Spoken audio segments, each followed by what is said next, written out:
7:30. Vendor bills and payroll. No, Oh, I need to start the festivities Oh. first. did you turn that up? This is the, pardon me? Did you turn that up? Yes, I did. This is the October 25th, 2016 meeting of the Raleigh Conservation Commission. This meeting of the Raleigh Conservation Commission is hereby called to order under authority of MGL Chapter 131, Section 40, the Town of Raleigh Wetlands Protection Bylaw, and the Stormwater Management and Erosion Control Bylaw. I will now call the roll for attendance. Dave Delmonico. Here. Bob Garner. Judy Keys. Sam Strife. Here. Arthur Page. Here. Kirk Turner. Here. Howard Vogel. Here. We have a quorum present. Okay, now, vendor bills and payroll. Yeah. If I may request authorization of the payroll.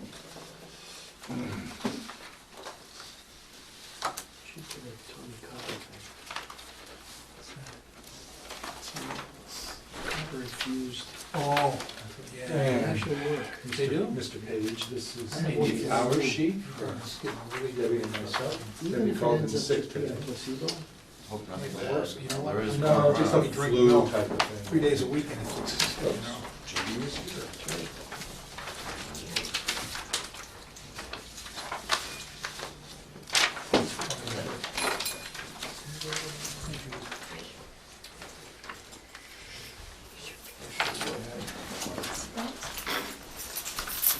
Brent, do you have copies of the article by chance?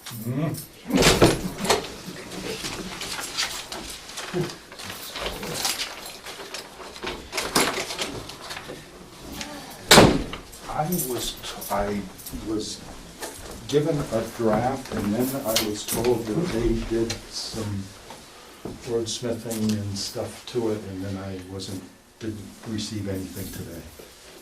Okay, I didn't bring any copies.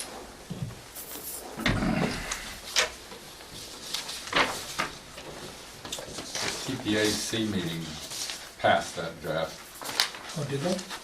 but with the addendum that there would be an explanatory footnote put at the bottom. Which there has been. That's good. That has some of that, but that is not the most recent. There may have been some revisions and wordsmithing to it, but Okay, not very much though. that's how it existed on Monday before the select. Okay, yeah, this is, Okay, I was gonna return to our normal programming here, which I was about to correct. Marky Judy has it.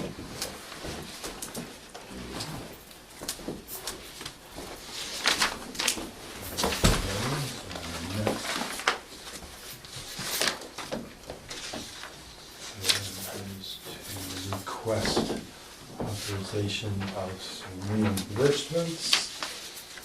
That includes the registration for the Saturday conference out in Holyoke. And these are the two backup receipts.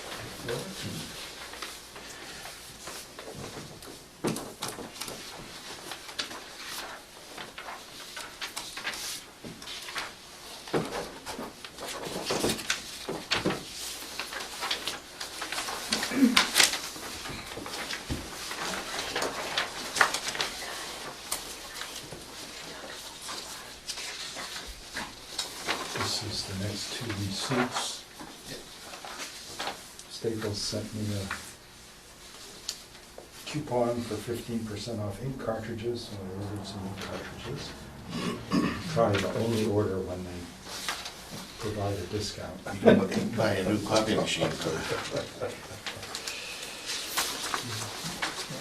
And here's the two backup receipts for those two office supply purchases.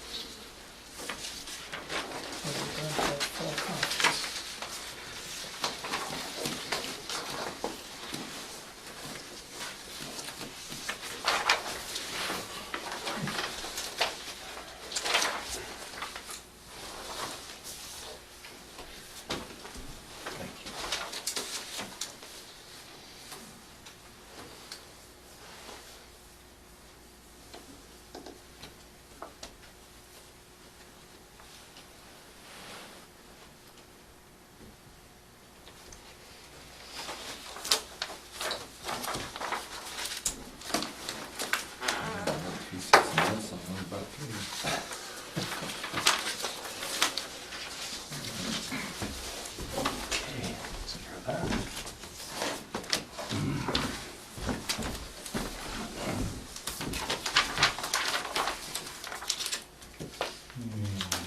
Want to segue to the minutes? Okay.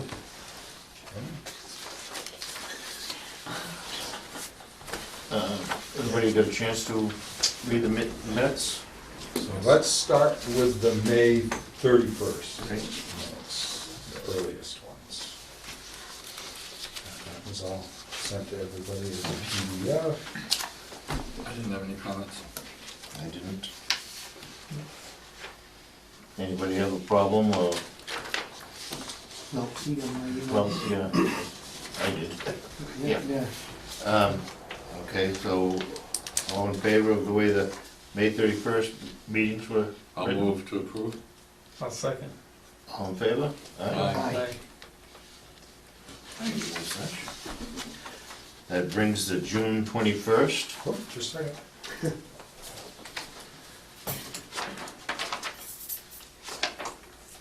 Debbie has made a nice checklist Oh. sheet for me to Oh, track as we nice. proof it and everything else. She's good. So, yes, she is. She's very helpful.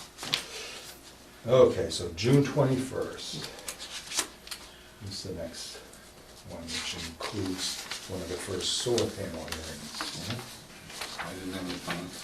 Does anybody, have everybody read those as such? Anybody have any comments, add-ins or disagreements? Do I hear a motion to approve? So move. Second? All in favor? Howard. Thank you.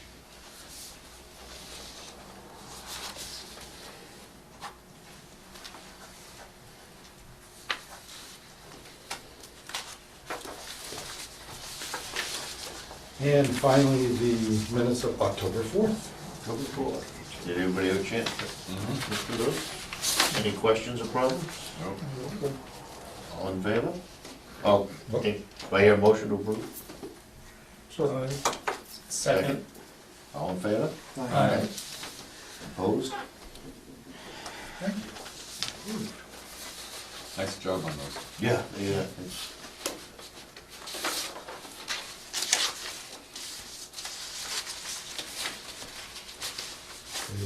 Be glad to know we have a very nice team effort.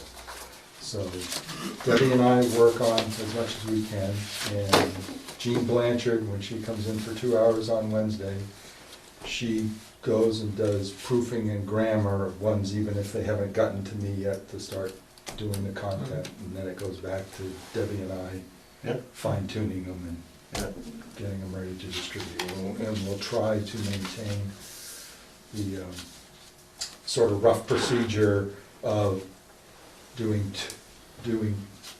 two, as, we're doing the most recent meeting and doing Then we'll- other two until we get all of 2016 done, and we'll jump back to 2015. And so you'll be getting two from various time periods, and hopefully one that's the meeting prior. So we'll try to do that, we'll see how it works. Promising beginning. Okay, I did want to, before we go to Greenbelt and Mahaffey, we distributed the draft Right. 2017 schedule. The only proposed Wednesday meeting is down on May 10th, and that is because May 9th are town elections. And our normal policy is not to have a meeting because our meetings normally start while the polls are still open, so we don't want to interfere with anyone exercising their voting rights. Why is the October 24th one, line October 10th? That's a civilian. Yeah. Because our normal submittal dates are Mondays, Yeah. and that must be a Monday holiday. Maybe that's when Columbus Day falls. Yes, All right. it's 24th.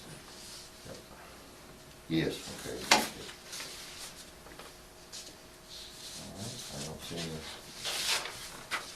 problem with that. Everybody accept that It's written. Well, so we would like a motion to approve the 2017 proposed meeting schedule. So moved. Second. All in favor? Aye.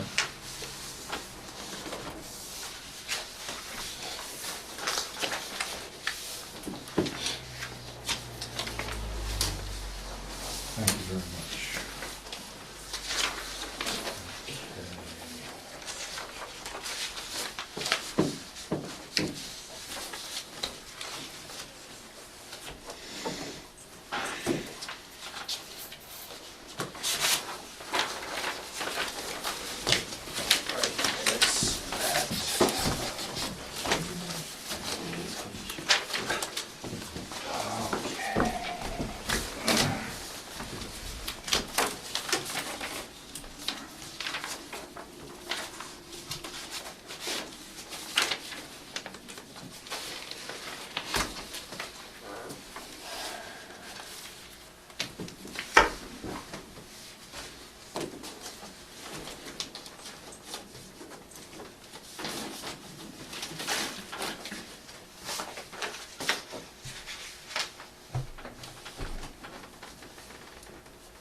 Would you care to read the agenda item, Mr. Chairman? This would be the discussion of the Mahaffey Farm project projected by Vanessa Johnson Hall of Greenbelt in support of the town meeting and the warrant article.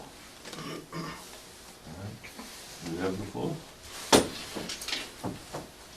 Brent, do you want to explain what was decided at the selectmen meeting in terms of presenting the article at town meeting? Yes, in consultation with Debbie Egan, who consulted with the Board of Selectmen last night, we're proposing to the Conservation Commission that the selectmen introduce and second the warrant article for consideration.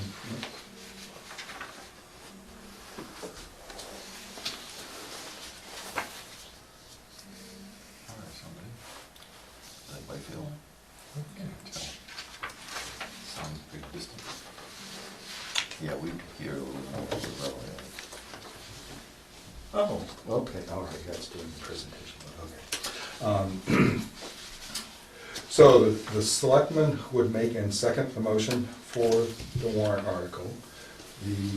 Someone representing the Conservation Commission would stand up and address the assembled citizens at town meeting, indicating commission's support and introducing the partnership between the town Conservation Commission and Essex County Greenbelt, and probably at that point in time, request Vanessa to join at the front and go through the slide, the PowerPoint presentation. I think roughly that's my understanding. Sounds fine to me, yeah. All right. So I actually, I sort of wrote a draft script for myself and a draft slide presentation. This has been vetted through Debbie and Karen O'Donnell today, and they had a couple edits, and so I think this is the version that incorporates those edits. So if you'd like, I can kind of go through that script and the slides if you want. So you can see it. I'll just prompt you when to move the slide. So basically, introduce myself. I'll discuss the Mahaffey Farm Conservation Project, explain the opportunity that you have before you tonight, and answer any questions you may have. Just real quick, for those of you who aren't familiar with Greenbelt, I'll just quickly, in a sentence, say who Greenbelt is. And then in the next slide, for those who've never been to Mahaffey Farm, let me orient you to the using the following maps. So I'll describe where it is, where it's located, its connectivity to over 4,000 acres of publicly accessible open space and other preserved land, and I'll point out the state forest, and also in light green above is the town water supply lands for the drinking water supply. And then the next map zooms in on the conservation restriction. showing the connection to the Georgetown Raleigh State Forest and the Willowdale State Forest. If conserved, the Mahaffey Farm conservation will, one, help buffer the critical wildlife habitat that's on these state forest lands, two, create a public trail, which you can see on this map, as well as parking that will provide public access to Willowdale State Forest and connect to existing trails on the state forest lands. It will also help safeguard Raleigh's drinking water. All of the 95% of the property is mapped within a DEP Zone 2 water supply area. This designation doesn't protect the land, but does signify that this land is an important part of the watershed that supplies your drinking water. The 28.8 acres that comprise the core property include productive forests and rich farmland soils that support a working farm which practices sustainable organic farming. This is what the conservation restriction will forever preserve. The plan before you today, I think you can stay on this slide. The plan before you today is for the town to invest with Greenbelt in a conservation restriction over 28.8 acres of this land. For those of you who aren't familiar with the term conservation restriction, which is probably most people, it's a voluntary landowner agreement that permanently protects the property from development. The land remains privately owned and on the tax rolls. All development rights are forever extinguished on the property, and it can only be used by the current and all future landowners for, in this case, sustainable farming and passive recreation. So I think now you can go to the next slide. Yeah. So 4 important points for you to consider about the town's commitment.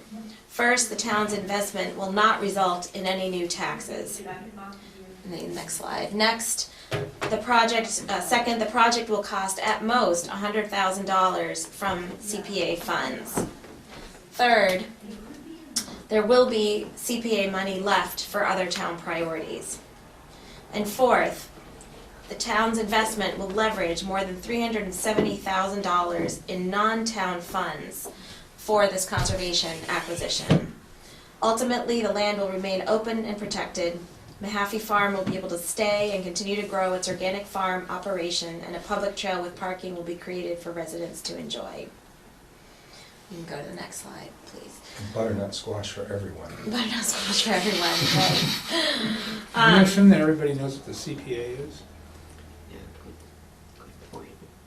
So I could certainly, As you may or may not be aware, CPA is you spent one sentence of saying yep, what CPA is and how that has been accumulating funds, yep, i.e. they've already had tax money that's going in there and the state's doing some type of. We're probably actually going to have a good general knowledge, because at town meetings, CPA there has been used usually before. is some type of authorization of a CPA project or CPA expenditure. You're right, not everyone, but a lot of the same people attend Yeah, town meetings, yeah, I mean, and so we The people that probably. really care know. Right, well, I'm just saying, we actually won't have to do too much of an education, Yeah. but you're right, there could very well be a fair percentage, 10 or 20%, that might not know anything about CPA funds, but a fair amount of town meeting attendees will probably know, just since I usually see a lot of familiar faces. But it's still a good idea to give a one-sentence thing Yeah, I'm about happy what to that do that. is. Some people Yeah. might think they know. yeah, I'm happy to do that. Especially the fact that some state matching money Does Yeah. it comes actually. into Yeah. that, Yeah. It's coming in. so. Yeah. I can definitely come up with a 1 to 2 sentence.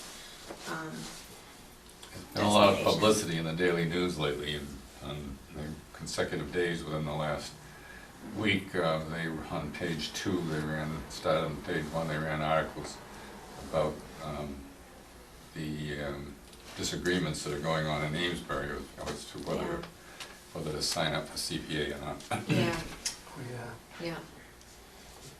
yeah. Boston's also gonna be voting on CPA, Yeah. interestingly. So, we expect funding for the acquisition will come from 3 potential sources. If Article 13 passes, up to $100,000 in Community Preservation Act funds. $261,000 from the state land grant program, a grant that the town applied for in July, and $100,000 to be raised privately through a Greenbelt-led fundraising campaign. I could just stop you there for a minute. Yep. The wording of the warrant article starts off by indicating that it's asking the town to approve $450,000, and that's pretty scary. It is. Right off the bat, so It is. I would make that pretty clear that the town, even though it says that, the town is only liable for either 89,000 or a maximum of 100,000, the way the whole agreement is structured. Okay. Which, actually, she does have highlighted in that particular I know, slide but- too. But you're right, you're absolutely People right. turn That's- off their ears right when they hear the 400,000. So that came up in the prior slide, but I can certainly repeat that. Where do you, yeah, Yeah, right. I didn't hear it before, No, In this well, not the, presentation. is it 470 or 450? 450. Go to the next slide from that. So I'm including It says 470. transactional costs. The purchase price is Oh, yeah, there's 450. 450 at the top. Yeah. here, Okay, well, go back to the slide then. yeah, go prior, Please. go prior. When it talks, maybe you ought to say, although the warrant article wording indicates that you're asking to approve $450,000, and then get into the fact that the maximum the town is on the hook for is 100. That will hopefully forestall questions and argumentation from the floor. Yeah. Yeah. I mean, I'm just gonna put myself in the, like you say, I'm a resident, right? Yep. So the bottom line is what, the town writes a check for 450, of which 370 is being funded by other people. Is that a fair statement? In other words, we have to write the check. Well, actually, and maybe I should take out the transactional cost. 350 is coming from other sources. Yeah, so I'm saying, we write a check, but in the end, the town, on the check, the town has to write the check. Yes, to get the Okay, grant but reimbursement. behind that check, Yep. $350,000 of it is coming from other places. Yes. Outside any town money. Yes. Yeah. Yeah. Whether I through either through reimbursement or Through whatever. yeah. You can't be too clear about that. That's right. That's true. Yep. Thank you. Now this is why I wanted to run through this with you. So that's great. People don't like to spend money. No. No, Yep. but you gotta realize, we are the guys that have to write the darn check. Doesn't mean that we're footing the bill, we're just writing the check. Okay. Great. Okay, so then the budget slide, we expect funding for the acquisition will come from 3 potential sources. I can stress that a maximum of $100,000 will come from Community Preservation Act, just to emphasize that again. 261 from the state land grant program and 100,000 to be raised privately through the Greenbelt fundraising campaign. If the town is awarded the land grant, the town's net cost will be reduced to $89,000. So the request before you today is for an investment of up to 21% of the total project cost, leveraging at least $370,000 in non-town money. Can I ask another question? Yeah. Suppose we don't get the land grant, has the town paid out that $450,000 yet? So if the land grant doesn't go through, the town won't write the check for the full. That's right, That's- that's right. That's The critical town to writes the check mention. at closing. You might want to mention that in your presentation, Okay. Yeah, because because that question will occur to other people besides myself. Yeah, So basically, like you say, if the land grant doesn't happen, the the town, deal doesn't happen. the town wants to get a $350,000 check from Greenbelt, Right. right? yeah.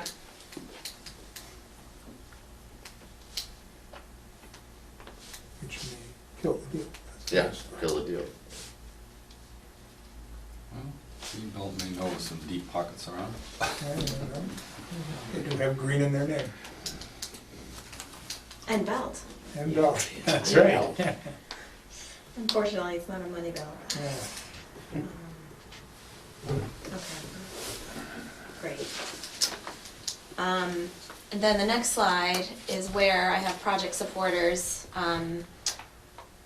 if the assuming the finance committee approves it tonight, I'll add the finance committee on here. And the agricultural commission is meeting the week before town meeting, so I've asked them to also vote, take a vote of support for the warrant article, so, just so you know, that's not yet, but I will get confirmation of that.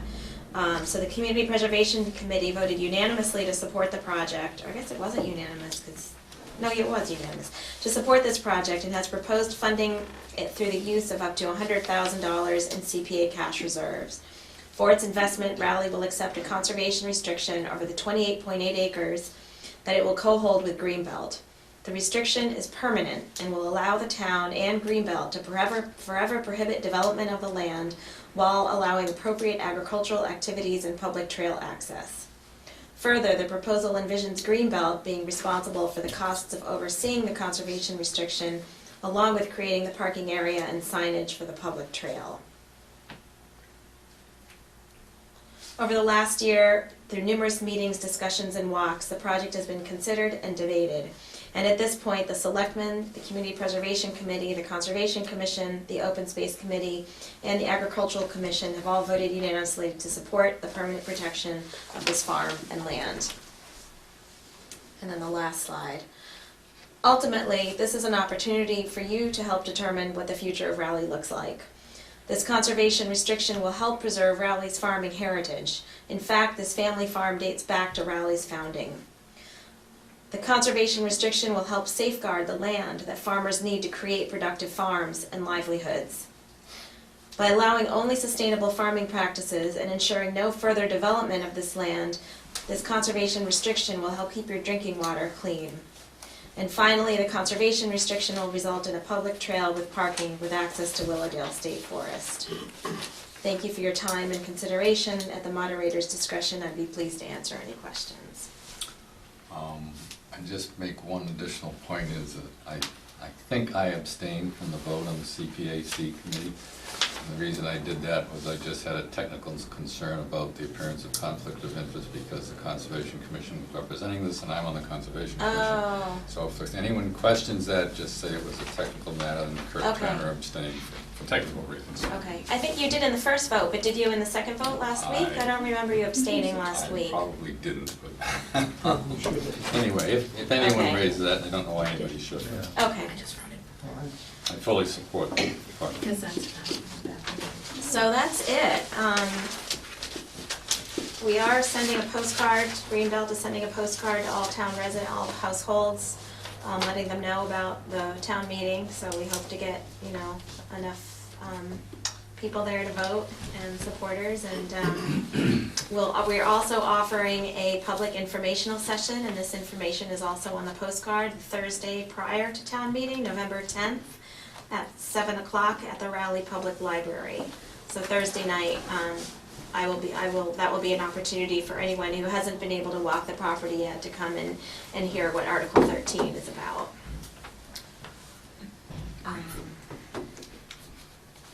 Do we know what else is on the docket for that warrant? Voting?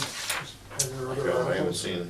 On the draft that It Brent hasn't been released yet. Yeah, it hasn't been released yet. They may have voted on it, and it may be being worked on in terms of what can be released, because I think the selectmen went through it last night. Okay. and the finance committee is voting on it tonight. Oh, I yes, so maybe understand. that's, yes, okay, so yeah, they're waiting for the finance committee, because before they release it, they will usually indicate the finance committee's involvement in different articles, whether they recommended it, whether they need to. Did you have anybody go to the finance committee meeting? No,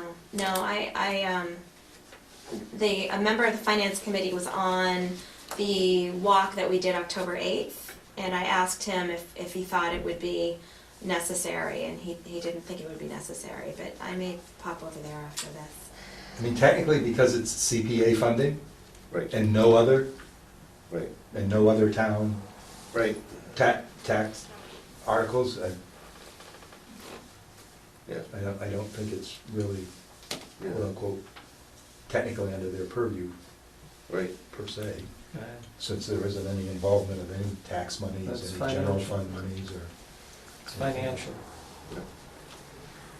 The town meeting is the Finance 17th. committee is supposed to advise on financial 14th. matters. 14th. Even the CPA? Monday the to 14th. CPA? Financial Okay. matters. Okay. Okay. Their choice. Confused. Okay. Anybody have any questions? Anybody from the audience have questions on that?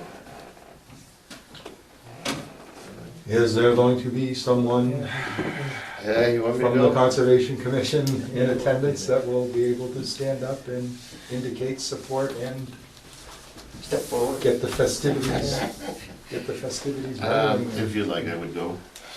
When is that going to What's be? the day? The 14th. Monday the 14th at 7:30. I'll be there in case your voice goes hoarse. Good. I'll try to be there too. Thank you. I'm quite certain I'll be there. All right, very good. And I apologize, I didn't print out copies of the draft warrant article, but this is final except for some tweaks to the explanation that I suggested to Debbie, just to clarify it. Well, I'll distribute it to the commissioners Yeah. and the Okay. Open If I could Space get a copy of Committee that, as that'd soon be as Great, get great, what the Selectman's office releases. great. Do you know what time on the 14th? It'll I be, don't, I guess, well, it's Article 13, Yeah. so I guess it depends on how long it takes to go through the other articles before I it hit can take a 12. while. All right, And if it so pleases the commission, it would be helpful to have a vote of support for the article. Oh. If that would be helpful, I can include your names up there. okay. on Do I the hear slide. a motion? Okay. Second. Second. All in favor? Aye. Thank you. Yeah, okay. Just a second here.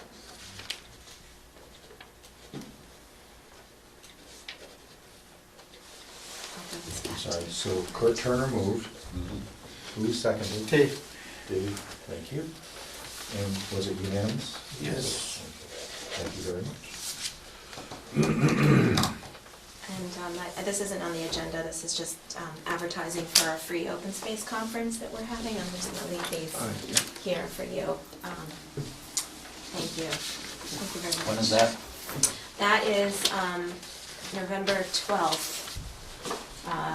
8 to 2, we're offering free lunch. There is such thing as free lunch, free breakfast.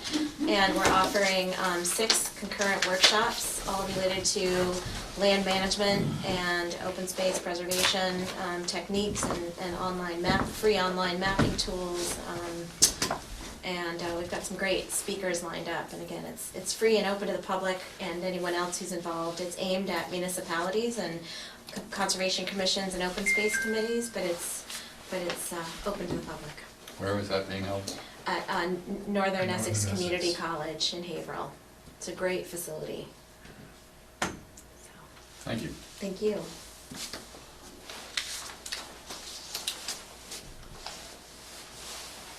Have a good evening. Thank you, you too.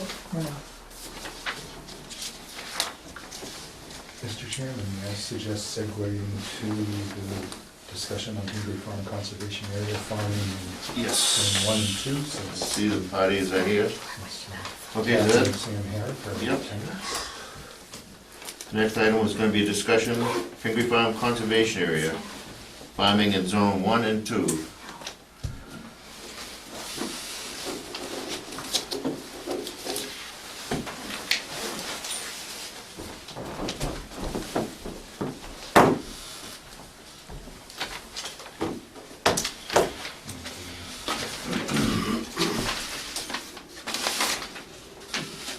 You can sit down front, you guys, don't have to be frightened.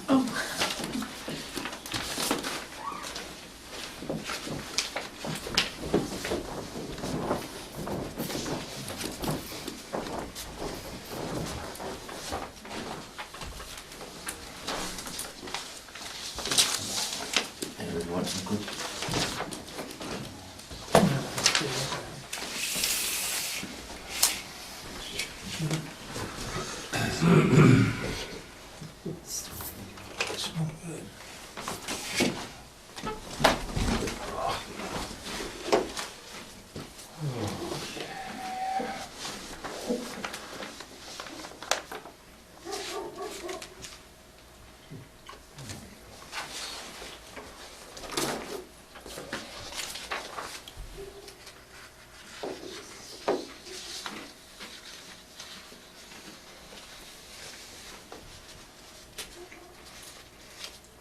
Okay, this item is on the commission's agenda this evening, and I reached out to Kathy and Sam Herrick to be in attendance because of a communication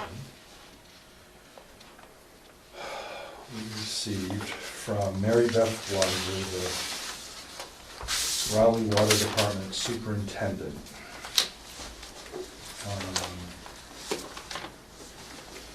I guess I should read the whole thing.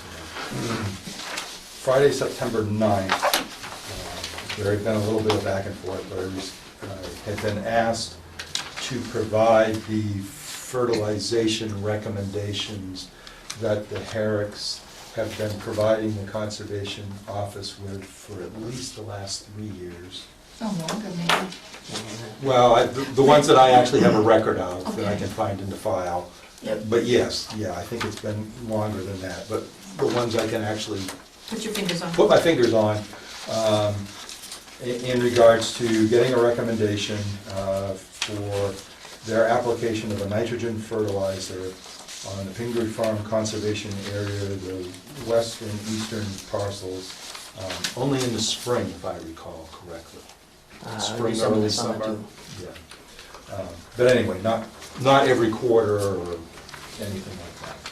So I received this email after having provided the information that Mr. Lenthal of the Natural Resource Conservation Service had provided to Herricks.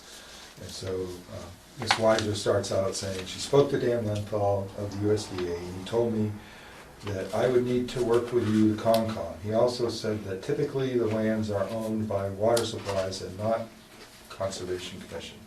So that is why I'll need to work with you. Do you have any soil sample results or monitoring well results? Who monitors this operation? Do we know what the schedule is? The USDA does not. He told me that this is the only farmer he deals with that usually comes under the Cooperative Extension Service of the University of Massachusetts. Mr. Lenthal told me that he only sent what is recommended by them to the farmer. Mr. Lenthal told me he does not send this information to any other farmer, that the information is a generic guideline recommended for field crops published by the Cooperative Extension Service. My suggestion is to clearly mark out the Zone 1 on that side with signage for no activity, and if a portion of the haying operation is taking place, then the farmer will have to stop all operations for that section. I will be wanting annual soil samples and monitoring wells sampled. There is a risk of nitrogen loading for well 5 due to the proximity of the haying operation. There is also a risk of a release of gasoline or diesel fuels as well as any other fuels contained in the equipment used. This is still Ms. Weiser. I reached out to DEP Jim Persky, and this is what he said. Quote, "We, DEP, don't allow fertilizer in Zone 1. It is allowable in Zone 2, though growing hay doesn't necessarily require fertilizer.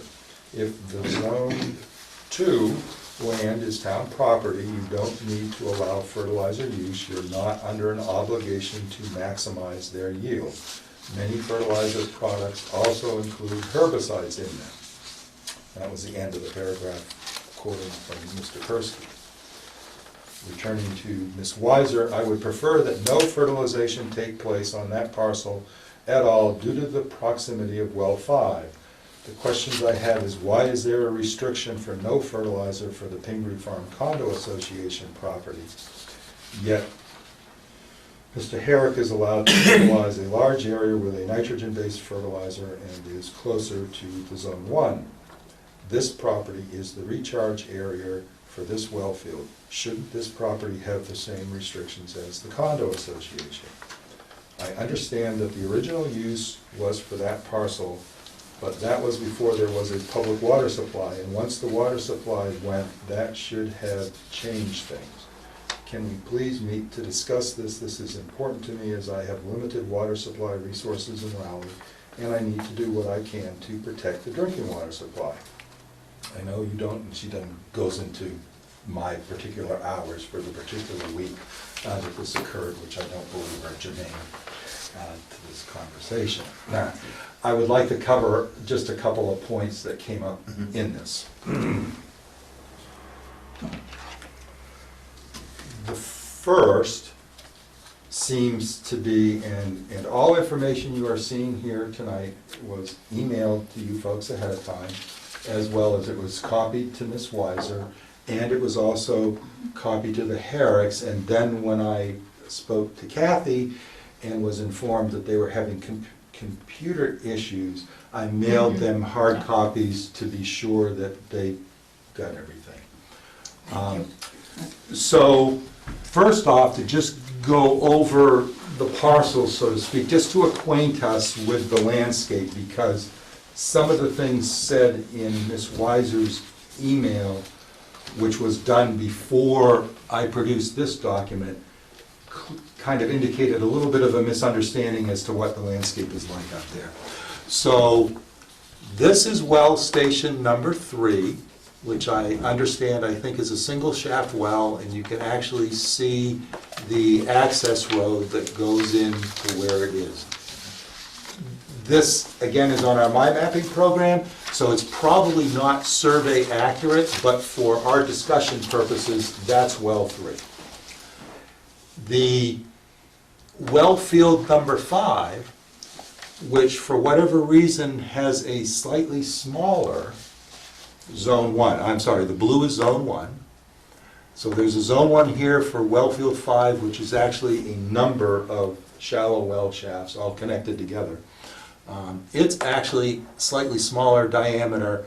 Again, I haven't had a chance to check the My Mapping program, but we're using this just for illustrative purposes as to where things are. Okay. This, the red are property boundary lines. This red property boundary line is the water department's Lot 1, it's called, within the Pingree Farm purchase that was consummated, I believe, sometime in 2002 to 2003. This larger red parcel that has this funny kind of foot thing or tail fin like a fish, that's the conservation area. That's the western Pingree Farm conservation area. And this is Pingree Farm Road, the cart path or non-public roadway.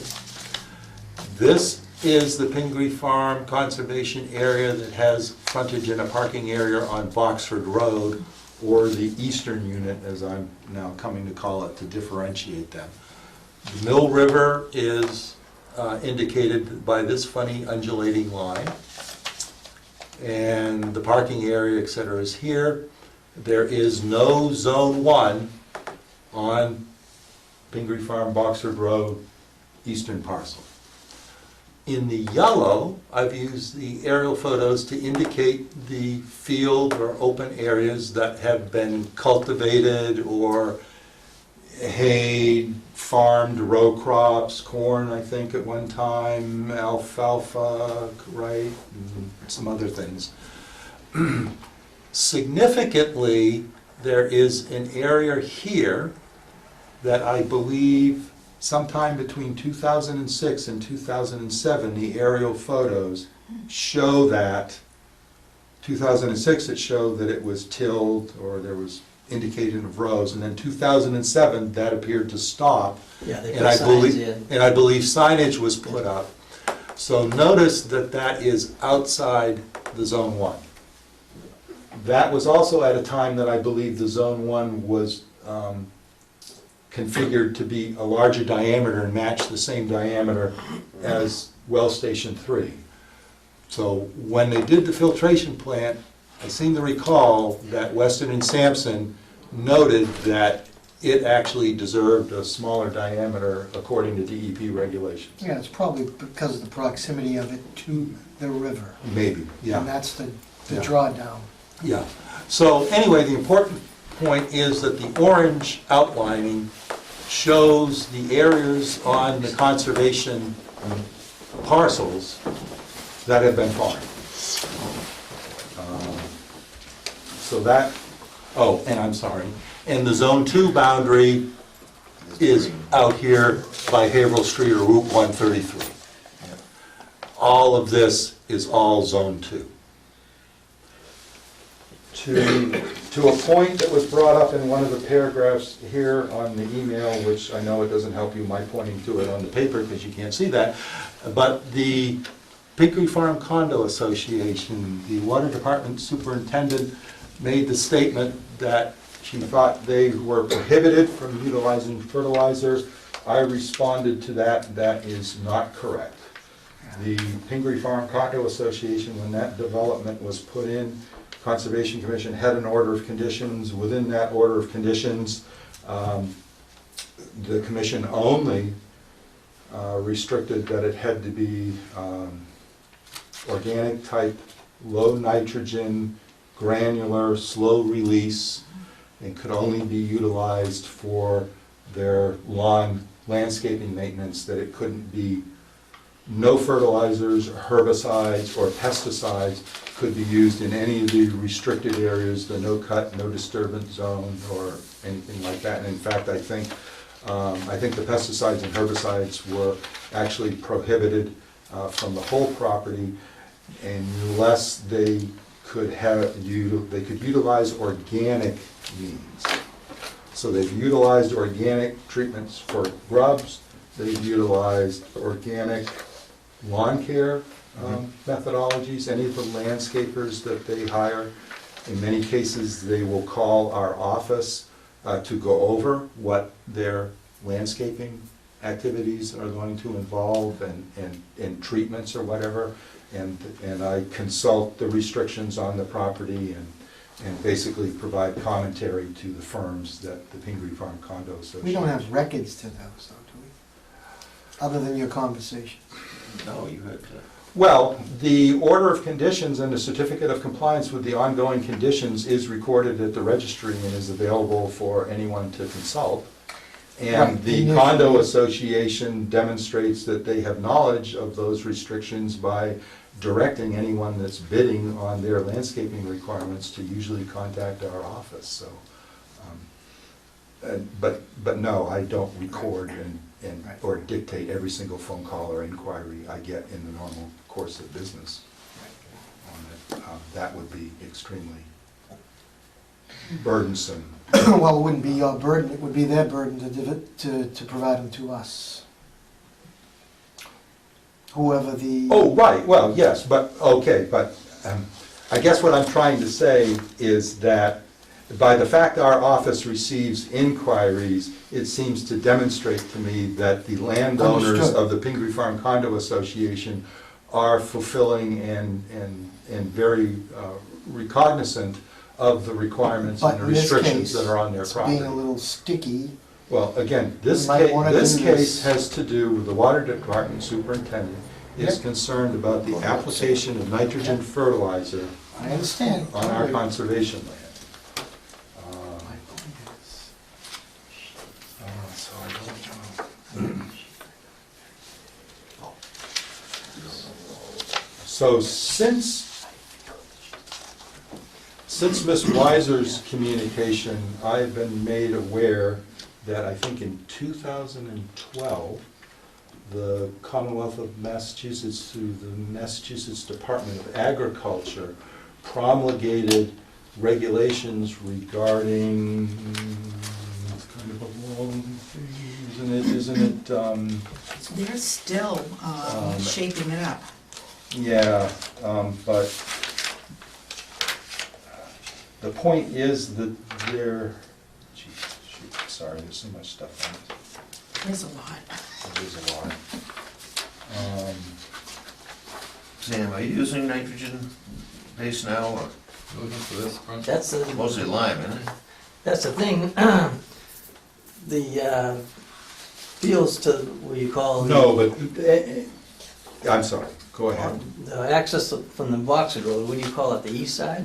Yeah, the east side of Oxford Road. That's the ones we've been using all the nitrogen on, because that's grass, but the big field out back there's been alfalfa for the last 6 years, and we just use potash. No No nitrogen at all.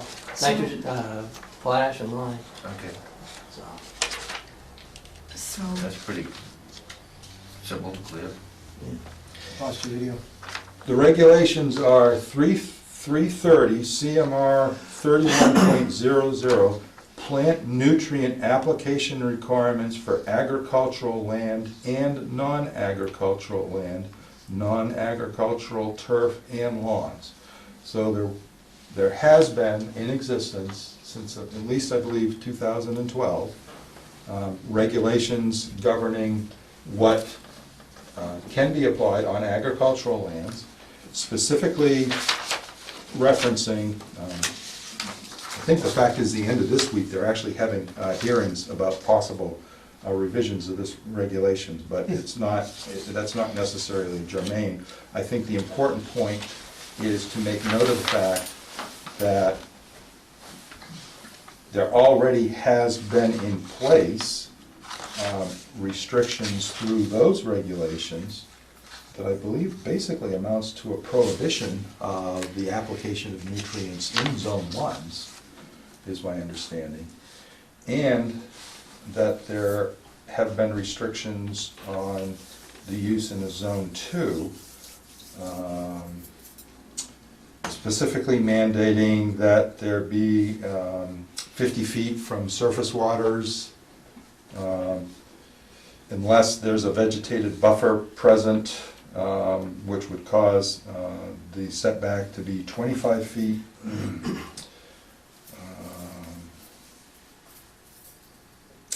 And then making reference to these documents produced by the Center for Agriculture, University of Massachusetts Amherst, which probably is what used to UMass Extension, for crops, dairy, livestock, and equine, nutrient recommendations for field crops in Massachusetts, CDLE publication 16-02, 08-25, guidelines for nitrogen application on agronomic crops in Massachusetts, which I think is referencing the same documents that Mr. Dan Lenthal developed, where he gave you the recommendations for the poundage per acre or Right, something? and Sam has always had the respect to talk to you first. Yes. And never do anything.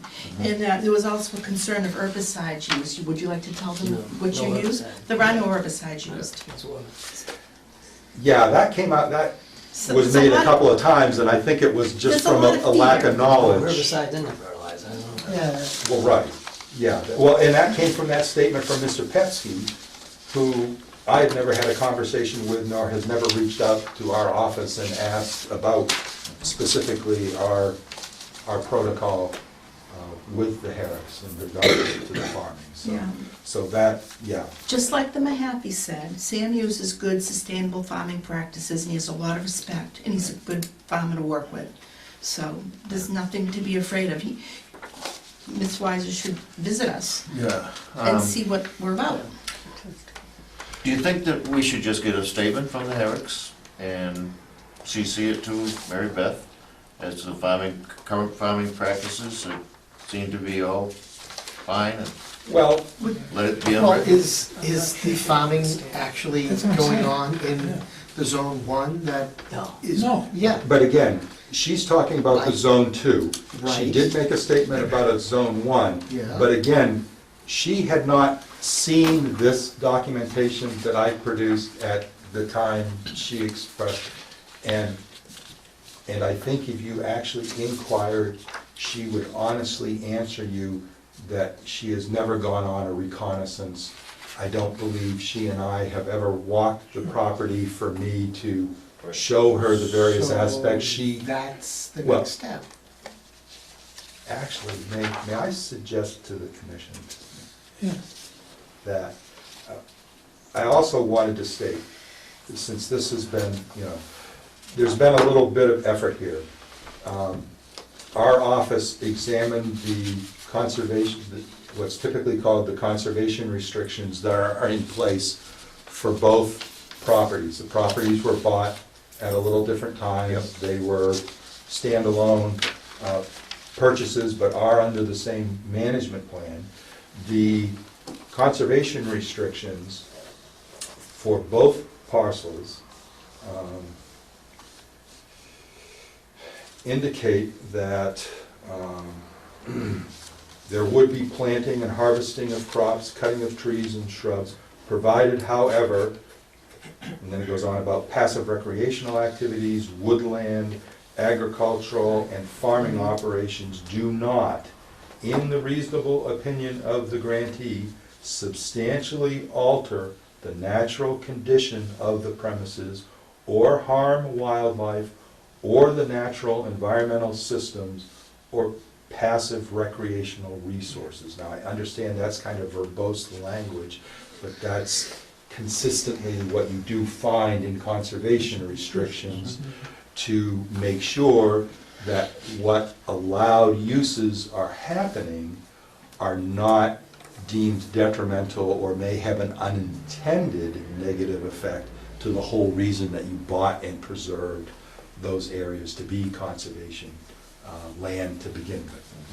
So I just wanted to mention that. The land management plan, which was voted on in 2002 by the Conservation Commission and the Board of Selectmen, stated, recognized that this was for the protection of Raleigh's drinking water supply, and that was going to be the primary guidance and goal of this land use management plan. I mean, if we step back, right? But it I did mean, specifically. What's her issue is that she's worried about the integrity of the water supply, right? By the way, which She's lines up worried direct, about the nitrogen. yeah, which is the integrity of her water supply. But she being never coming asked in. the farmer, the No, farmer. but I'm just time out, asked- but we also have, part of our role is our commission is to do the same, Protection zone. is the same thing. That's what we So just talked we are totally aligned with the water department in what we want for the population of Raleigh, right? And so, I think if we could just get a statement that you people are aware of what we wanted, you have talked to us about it, everybody's in agreement, and then maybe you should do a around walk with Mary Beth to make sure there's no further you questions. understand. Totally Well, agree. The commission has the ability, if it so chooses, to adopt a restriction on the application of nitrogen fertilizer on those croplands. I was just trying to tell you that since there are already some restrictions and some land use plans, I just wanted to make sure you were aware of the foundation upon which you might base your decision-making. There is the aspect of the fact that recently the commission has adopted a policy referring to the Brad Street Farm and the recent agreement for haying, which was initially kind of initiated by the Board of Selectmen prior to that property being covered by the conservation restriction and coming under the custody and care of the conservation restriction. The Board of Selectmen adopted a policy with Mr. Colby when he was going to do haying there, of putting in place an agreement, I think it was a 2 or a 3-year agreement. Recently, the commission, I believe, consummated a 3-year agreement with Mr. Sabatini, who wished to conduct haying operations that put in some guidance and probably would also be of the benefit both for the Conservation Commission and for the Herricks in regards to specifically stating out where liabilities and responsibilities fall. The Water Department Superintendent does make a very valid point that when you're operating equipment out there, we have never entered in any type of discussion or giving you an indication that you would be fully responsible and liable for any type of spills, breakdown, something with your equipment out there. But we also need to protect the integrity and the responsibility of the town by also informing you that we have no insurance to cover your activities out there. And therefore, we should consider entering into a written agreement to spell that fully out so that you understand the risks and the liabilities that you incur by your utilization of that You mean a property. certificate of liability? Yeah. Well, no, You got it with- but just something that tells you, like right now, when I conduct volunteer cleanups, with the scouts or whoever, we all sign, and I've even signed for doing my volunteer work, a liability waiver that acknowledges that I know the town doesn't have anything, any insurance or any type of plan that would cover me Right. if I happen to go inadvertently fall down and bust my knee while I'm trying to cut a tree off of the trail, or the bow saw, cuts me or whatever. I realize that it's all my risk. But it's written down in writing, so there's a clear understanding that we know that that's the situation. And I would recommend to the commission that we consider putting together something like that and sitting down with the Herricks and getting that put in place. Yeah, that would be, we're gonna do that with everything on the town land, Right. or any activity, but yeah, I mean, Yeah. we but should they have do that insurance anyways, but all we need is a certificate of insurance on that. Now, Which I how, think the town already must have one, don't they? Don't you Well, give every it year the- you have to get a new certificate. Yeah, Yeah. yeah.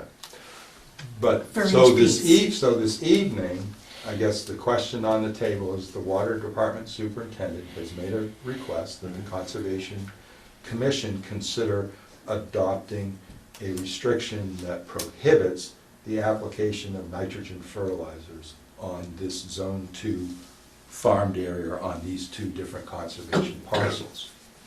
Whether the commission wishes to do that tonight or not, that's why I wanted to introduce the understanding that there are regulations already in place through the Mass Department of Agriculture that address the application of nutrients, and that Mr. Lenthal, even though he may not have been aware of it since he works for the USDA, the federal government, and not the Mass Department of Agriculture, he was already providing the Herricks with the same guidance documentation from the Massachusetts Cooperative Extension Service, UMass Cooperative Extension, that MDR's regulations say should be consulted for these activities. The only thing that I'm not sure that we ever had a discussion about was that setback distance from surface water. And you may not have been running afoul of that anyway, Sam, but I honestly never went down because I didn't know these regulations existed. I didn't go down and measure whether where the old crossing was, Yeah. whether you do cultivate You said down. 50 feet? from Um, standing water? 50 Yeah, I've got to feet, read it some- again. Well, it says 50 feet Reduce to or 25 reduce to because- 25 if there's a vegetated They're all buffer. vegetated. Which it's all vegetated, Yeah, Yeah, I Yeah. don't think So- that goes. So, would make sense that the 25 and stands. that kind of sounds like our normal 25-foot no cut, no Exactly. disturbance area. It sounds very familiar to that. So I think that's probably the only thing we need to do, or I need to do, is assess the property and make sure that where there's actually flowing water or where the beaver impounded waters of the Mill River, that there's always at least a 25-foot vegetated offset to the maintained fields. Would it make a difference if the whole place was alfalfa, so we wouldn't have to worry about Well, there's nitrogen? the next thing right there. You know, Since on that's the what he east said side. right from the start. Is that 90% something of it, you could possibly do? Yeah. I mean, Real easy. If it's allowable to. Makes it easier for you Allow it out. and everybody. so you'd adopt a voluntary, Well, yeah. not using, or not applying nitrogen fertilizer? All it needs is lime and potash, yeah. Okay, well, then, that sounds like that would address the issue right off the bat. Concerns, Yeah. right there. And, yeah, why don't we plan on that? Because it looks like you're doing 95% of that anyways, and the bigger. Or more, yeah. And, Well, yeah, we're and- still gonna need to we'll have to get you Oh, I the know. paperwork for the liability, which is everything on town lands. Well, we'll have to work So out. you'll send us a letter. Yeah. Yeah, Okay. yeah, and what we'll probably do is, again, because I never like to create anything from scratch, so I'll look at what we put in place for the haying with Mr. Sabatini, and I'll consult back further the copy that the selectmen used, and we'll see if we can't come out and contact you and then have a meeting to see that that's. Yeah. But may I make one other statement for the record? Yep. The land use management plan for those two Pingree Farm conservation areas, and then that land use management plan was expanded to incorporate Hunsley Hills. On the Pingree Farm conservation areas, it made and acknowledged the fact that farming was also a service to the commission and to the town because it maintained those fields. It kept those fields from being closed in and invaded by woody vegetation. And so it recognized that that was sort of a quid quo pro, that was a service that was being done for the commission, that if the commission discontinued or if farming discontinued, the commission would have to make a decision if they wanted to maintain those fields, and they'd have to hire someone at least every year or every 2 years to mow back the woody vegetation that would try to invade it. And that's exactly what has happened, if I may just make the statement. It's really clear, this area here, that has not been farmed since 2007, you can see from the aerial photos, Stuff is growing. because of the woody shrubs, the small cherry trees, and the other woody stem vegetation is moved in there, it stands out on very recent aerial photos. You can see a big difference just in the color of the vegetation. Yep. And that's just in springtime, because we all try to always take our photographs when the leaves aren't out on the deciduous trees. So we acknowledge, or I'd like the commission to acknowledge that that is a benefit. You've always acknowledged it, yeah. So the water department, though, you haven't shown them this yet, right? Yes. Oh, they've As- seen, As seen the As I map said, this has been provided to all the parties. Okay, so they Unfortunately, agree in your drawings and everything here that, hey, this is the situation. I don't think they've agreed to anything. No, I'm not saying to agree that. they happen to be holding their water commissioners meeting was convened a little bit prior to our meeting and may be ongoing now. They were unable to attend because they had their water commission meeting. But I think we've just gotten to an agreement Sure. that solves the whole issue by discontinuing the application of nitrogen fertilizer on either parcels. I think that. And there will- are no herbicides being used either. Well, we knew that anyway. Did they know We- that? We wouldn't have allowed that. No. No, but they didn't know that. But that is a That's question. because she hadn't read all the conservation restrictions documents in the land use plan that I had. But he does have a point, because she brought that up, and that other guy, who's some sort of a, Well, again, Yeah. that is someone who is either sitting in an office down at, in as, Boston, as most in One Winter regulators Street, are. That's the or point. maybe in Wilmington in the Northeast Regional Office, and just didn't have the time to do all the background research that I was able to do, since it's our property. The only reason I bring it up is the idea of working together with the water department.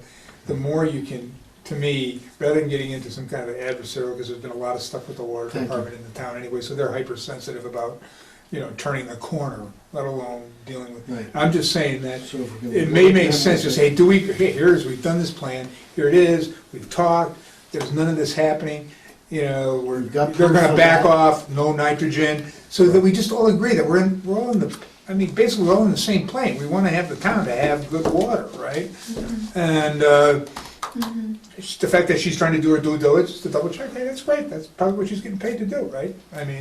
Might be some, who knows, but I'm just saying, Right. we're all in the same Well, plane. we already established that we were already Doing our- managing the land appropriately, Yeah.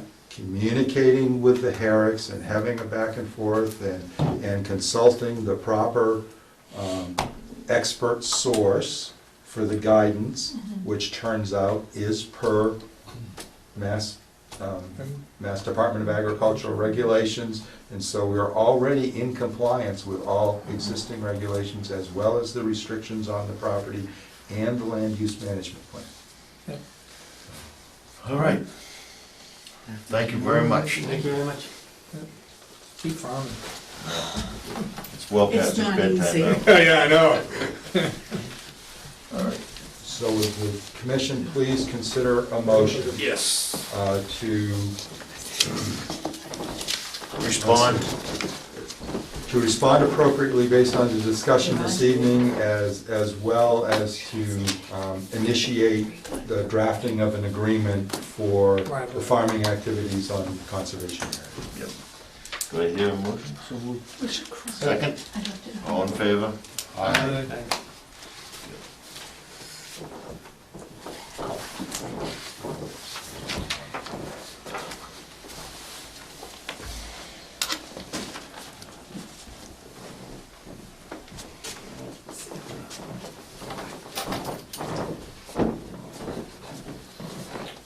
Okay.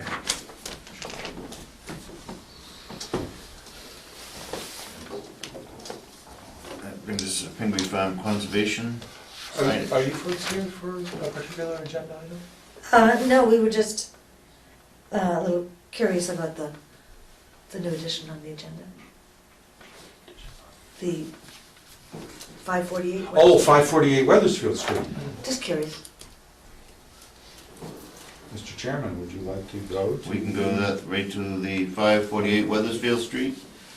Lucia Herrick Realty Trust, William H. Herrick, the third trustee, map 11, parcel lot 4, possible violation of a Wetland Protection Act and Wetland Protection Bylaw.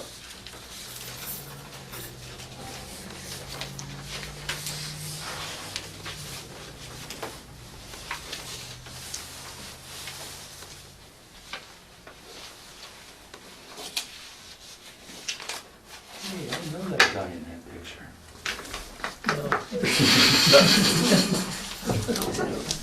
My best side. It looks like nobody's chasing you though. No. Okay.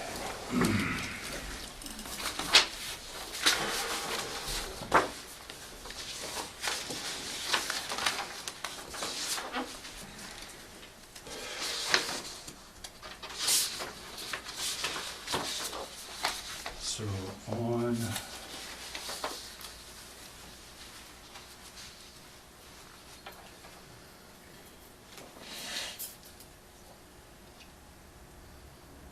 on Monday, I received two phone calls alerting me to a new bridge off of Weathersfield Street, crossing the Mill River, located approximately opposite from the Mary Chase Farm. Upon later on in the afternoon being able to drive down Weathersfield Street, this is the view from the road. The little sign you see is a no trespassing sign. And there's also a no trespassing sign on right up at the right-of-way of Weathersfield Street. So I reached out to the property owner, who I understood from the assessor's information was Mr. William Chipper Herrick. It's the Lucia Herrick Realty Trust owns the property.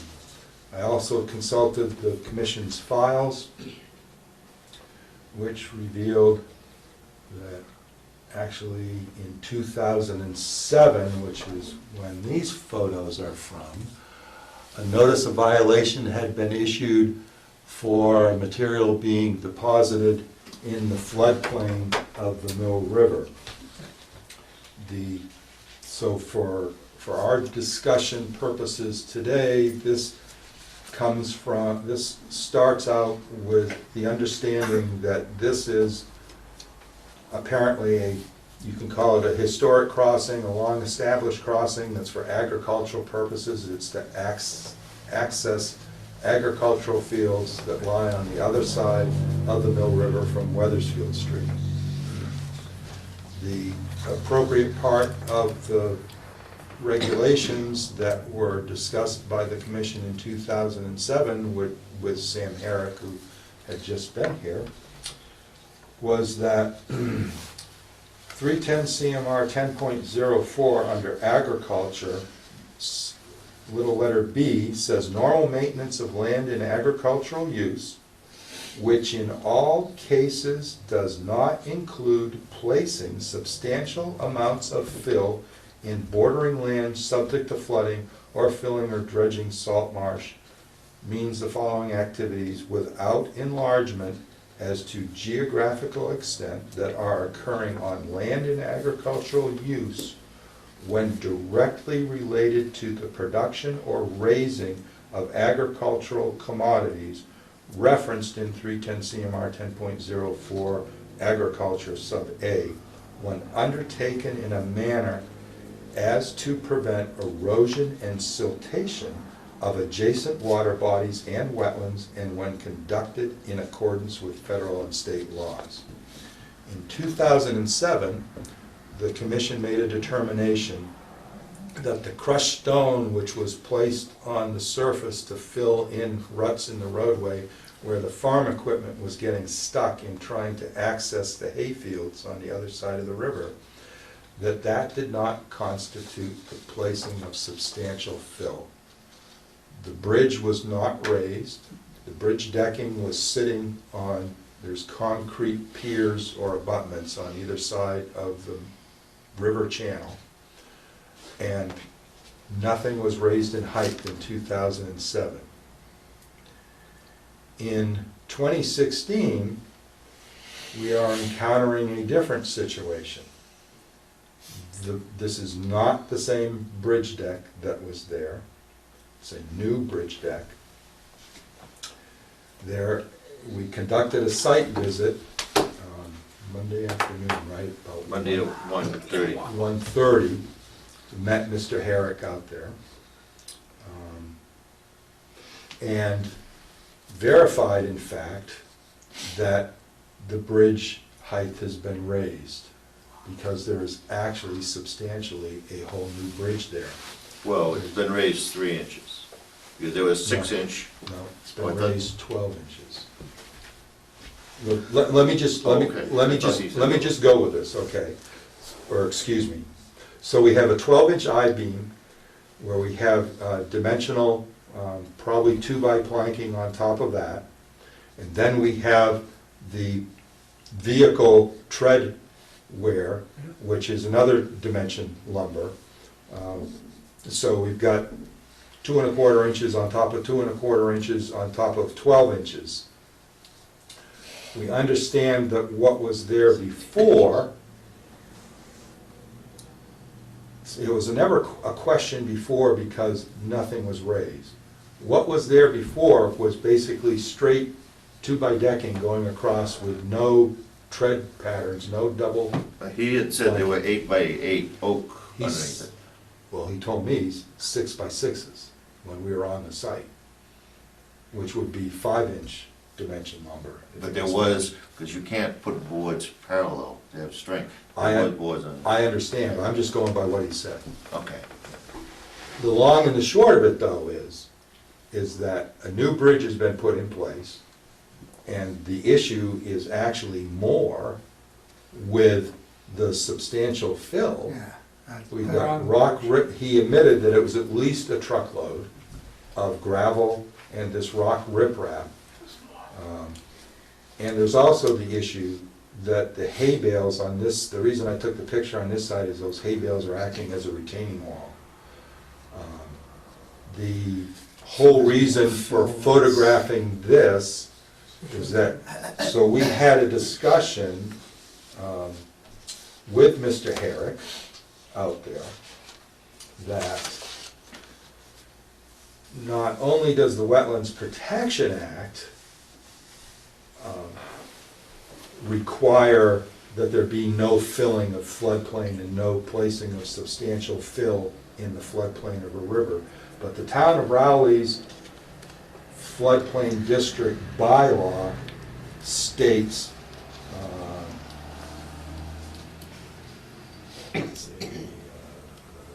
What's the nature? any man-made change, improved or unimproved real estate, including but not limited to the following: construction of new structures, substantial improvement of existing structures, the construction of roads, driveways, and parking area, grading, mining, dredging, filling, excavating, dumping, and similar activities, and the placement, permanent placement, storage of materials or equipment, but excluding activities that have no flood damage potential and do not obstruct flood flows to any significant extent, such as raising of agricultural crops and the grazing of livestock. So if you're only raising crops or grazing livestock and you do not obstruct flood flows, you would be in compliance with the floodplain district bylaw. Channelization though is. But this is not that. And so we basically came away with what started out as a notice of violation, which when I got back to the office, I mailed to Mr. Herrick, to a realization upon consulting all the appropriate rules and regulations that I'm going to offer a recommendation that the commission consider issuance of an enforcement order, that unless the commission is of a contrary opinion that this is not substantial fill in bordering land subject to flooding, I'll return to that. The bridge deck itself has been raised a minimum of 6 inches. The property owner admits bringing in at least a truckload of fill to do the approach. And when Mr. Page and I were on site, we could definitely see that it was an inclined approach on both sides to get to the bridge. The reason for talking, even showing you the picture of this long sloping road to the back, is that we were of the opinion and shared that opinion with Mr. Herrick that his engineer should be able to look at the site and figure out a means for providing what's called compensatory flood storage for the displaced floodwaters that the bridge and the fill has now taken and occupied that space. But it's up to an engineer.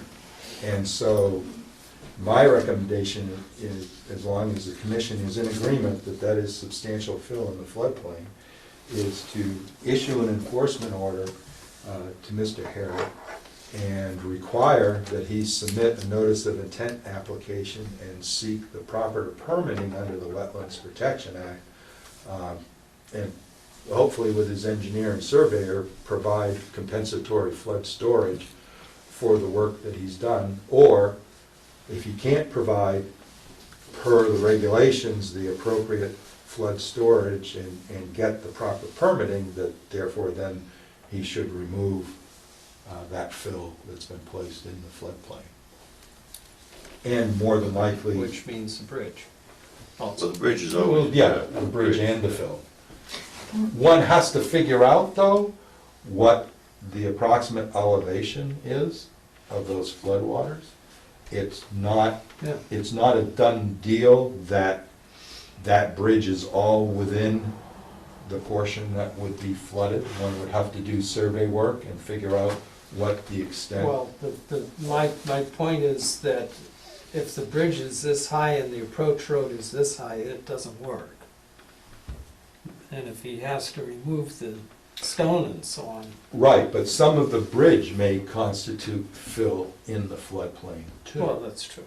I'm not gonna disagree. Because those I-beams are, they may not be quite the same Yeah. volume as the 8x8s or 6x6s Well, or whatever. That wouldn't be a good excuse, because they're probably less volume. Well, but I'm just saying, you gotta do the whole thing. It has to be done holistically. Yeah, You it's- can't it's just volume say counts. the issue is only the gravel On and the this stone. one right here, you can see on the downstream side, which is the side opposite me, Yeah, they're there's a all big washed rill off. in there. Because they shouldn't have put pack on it 2 years ago when they just rebuilt it. They should have put large stone on it so that it wouldn't wash off and go into a river. Yeah, I wasn't taking a photograph to actually show this, but Mr. Page is referring to this dark shadowed area is actually a fairly significant That's a gully washout right that there. goes down. Okay. There's It's there's a gotta- big gully there yeah. just from runoff So from if the you just field. put pack on, it just washes off. Yeah, You get- yeah, Large stone doesn't move. right. And at the same time, the site is being evaluated for the floodplain issues, that can be probably very easily addressed. Yeah. But, So, The- in your opinion, Well, let me, My opinion Couple of is that thoughts an I'd like to express. enforcement order is the proper way to guide the property owner to compliance. Well, let me ask this, with the addition of the fill on either side of the bridge that causes the ramping, was there any channelization of the river? No. Is that your opinion? No, Well, the cement blocks This, have been there. this spans the historic, Right, so River that's channel. behind, That's been for years. They use the same cement. Okay. You can tell how old it is. these concrete, see the large Those are- aggregate? Those Yeah. are original. That's Those are the containers. historic, Yeah. that's Right. been there a long They also had a time. pile driver down there. No, Whatever, They have a pile driver? they had a pile It was a driver pile down driver there, company, and driving pilings I and talked to the probably fellow. behind the cement, so, and it's now buried. So you can't see that. Would've been nice to have gotten a But call. none of that was done legally or appropriately. Yeah, they were there for some time, and I said, "What are you doing?"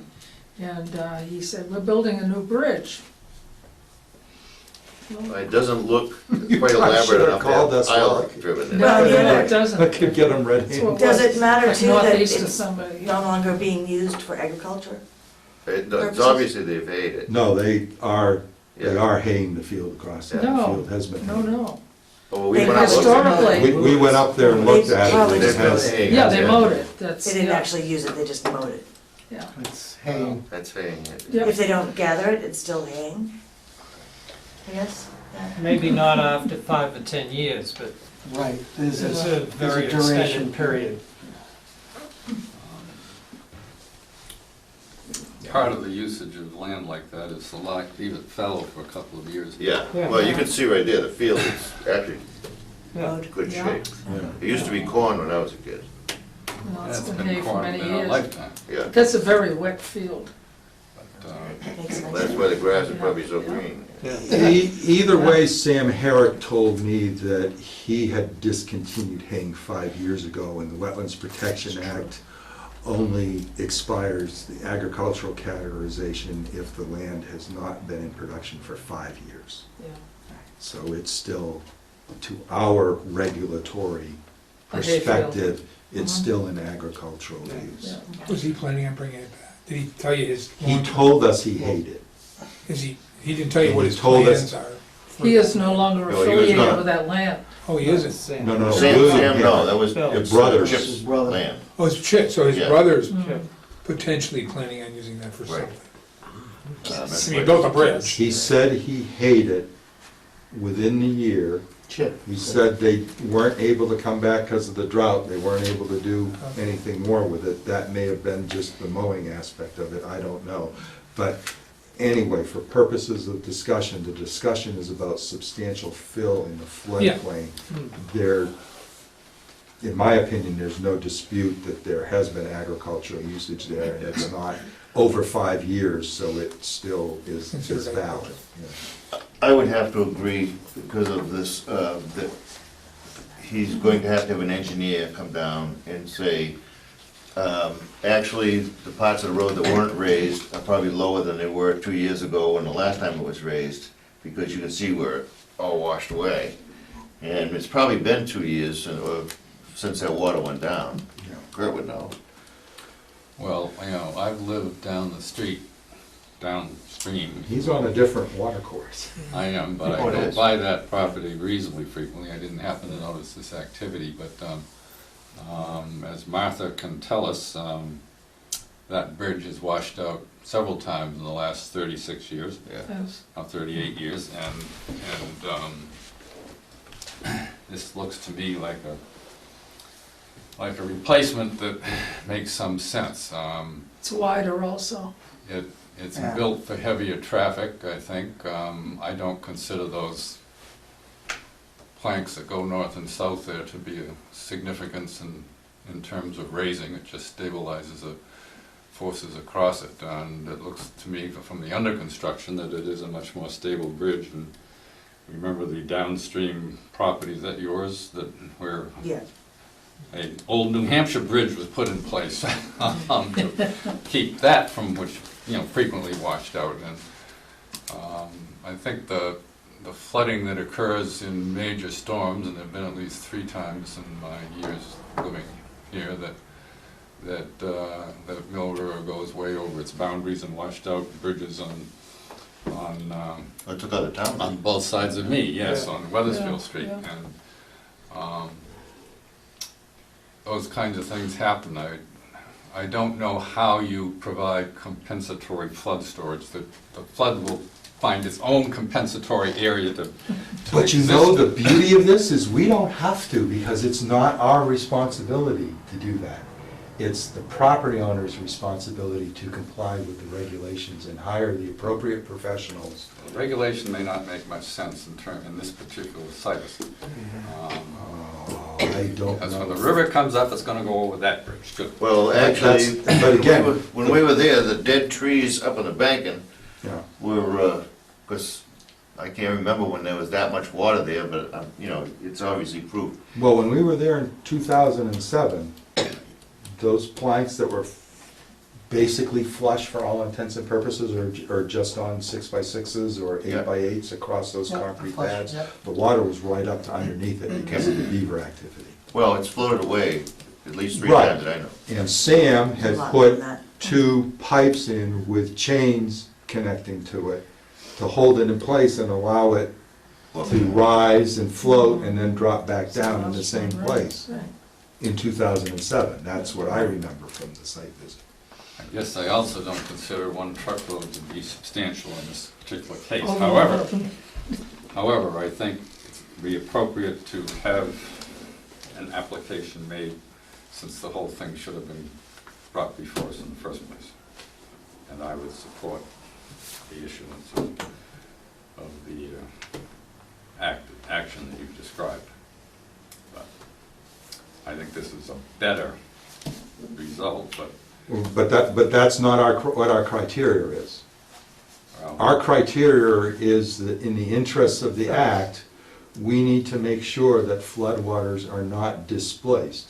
Yeah. Because the displacement of floodwaters can have unintended consequences. It can be detrimental to downstream property owners. It can be possibly detrimental to upstream property owners.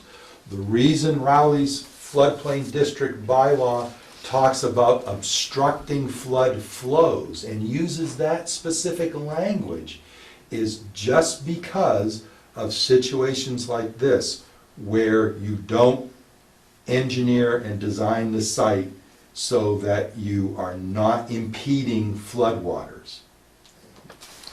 I mean, it could be as simple as just putting a 2-foot culvert on Yeah. one side.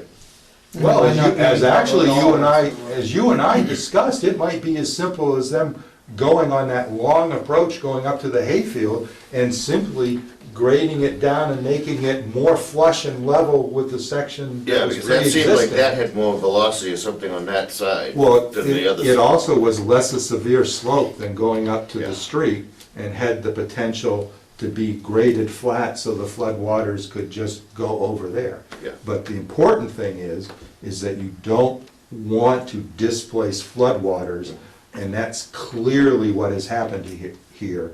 And anything more than a couple of cubic yards, I hate to argue with you, but actually we have a substantial record that it is substantial and has always been evaluated by the Conservation Commission and other conservation commissions, that needs to be compensated for. And he's gotta have the commit, I mean, he's gotta go about. Right, and he possibly needs to apply to the planning board and get a floodplain district bylaw. It most certainly needs to be evaluated so we can understand if there is an issue. So I don't disagree with that. Can I just say, as the person downstream from this, who spent a fortune getting over that river safely, and according to all of the requirements for the conservation, please be considerate that what he's done doesn't wash down to me after Well, that's- all of that I've been through to get to my house. I mean, I think you could say we've gone far above and beyond, restoring vegetated wetlands and river rock and Right. linseed oil every year, and Yep. to have this upstream now. Just, I don't think Take it this is into gonna wash consideration. down. Well, You'd be but surprised. Right. it could have been done in a more That's careful what- right. and sensitive manner than the hay bales as a retaining wall on the upstream side. And there's a bunch of this riprap rock that I was standing on in the river channel, which didn't need to be there, because it's not protecting those concrete abutments that are in there. Those concrete abutments have been there for maybe even a century, who knows? I think I don't know how old that 40 or concrete 50 is. years. Yeah, at least half a century anyway, based just on looking at it. Yeah. It's definitely old concrete. So you can't see the pile drivings? I didn't go down there because it's no trespass. I don't know where they would put pile down there or They're, how they're that in would there be run. somewhere. I don't know, Well- I was solely looking at Yeah, what height the And who bridge would had been think of- raised off of that concrete. who would think of You may pile put them on the driving? back side of that concrete. You know, I don't know where you got the piles are, they're not on the, But, yeah, Yeah, I know. anyway, yeah, that's, no, it's, yeah. because you, there's a board right there, you can see the ivy, man. Yeah. So, So I request the commission consider the issuance of an enforcement order with appropriate time periods for the property owner to submit application and obtain proper permitting. Do I hear such a motion? So moved. Second? Second. All in favor? Aye.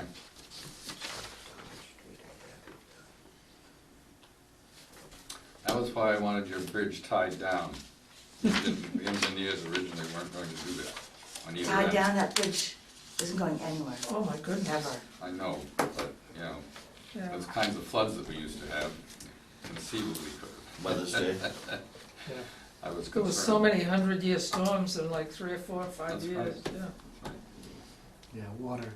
The last one came Man right can up build anything, underneath that bridge. Yeah, yeah, and yeah. nature will take it down, Yep. no matter what. We'll get one over it someday. Hmm? There'll be one flood over it someday. Don't, Over don't- that thing? No, please. Somebody knock on the table for me, please. Oh, who'd have thought we'd have lost those other two, regular town The bridges? big, yeah. That other one on Daniels Road, Yeah, that just plumped right down. It was extraordinary. yeah. But, I mean, I went down by Kurt's house after I looked at this, and, 'cause I did some beaver work there, and, that's all, there's trees growing out of the, I mean, it's just Yeah. like, I don't know what's It's gonna like that whole happen. place is like a war zone. Yeah, You look this time of year and it's all dead, thousands of dead Dead trees trees, all yeah. through, it's awful. yeah, well, all in this area, yeah. Mm. We were looking at that, and it was just, Oh, the beaver, they were just like rats running around in there. I think they pretty much died off with the lack of water, so Water. their holes got Did you see the exposed. beaver dam downstream? I didn't see any activity though. I don't see any activity, No. no. But that thing was, even It's when an it was amazing Oh, yeah. high, dam. it's an amazing dam. Well, It that's why we goes had up to do 6 some feet. work down there, because the town was afraid the water was up to the beams, it was gonna lift it out. Well, and also that it was gonna get into the seams of the abutments and the wing walls and That's- freeze and. That's the problem. Yeah, and ice is very powerful. Yeah. Well, save the beaver. Thank you very much. Thank you. Yeah, Thank thank you. you.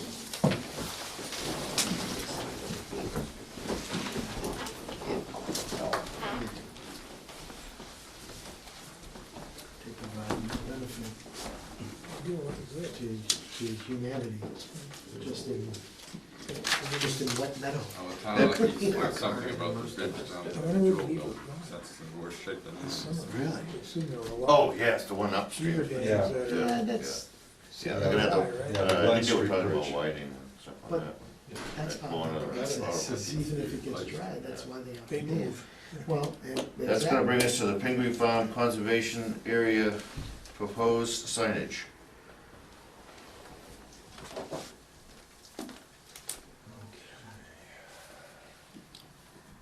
What was the neighbor's, Martha's, woman's name from downstream? Oh, Deborah Rossi. That's Yeah. it.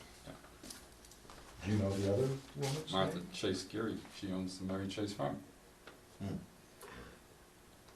She and her husband, Walter Geary.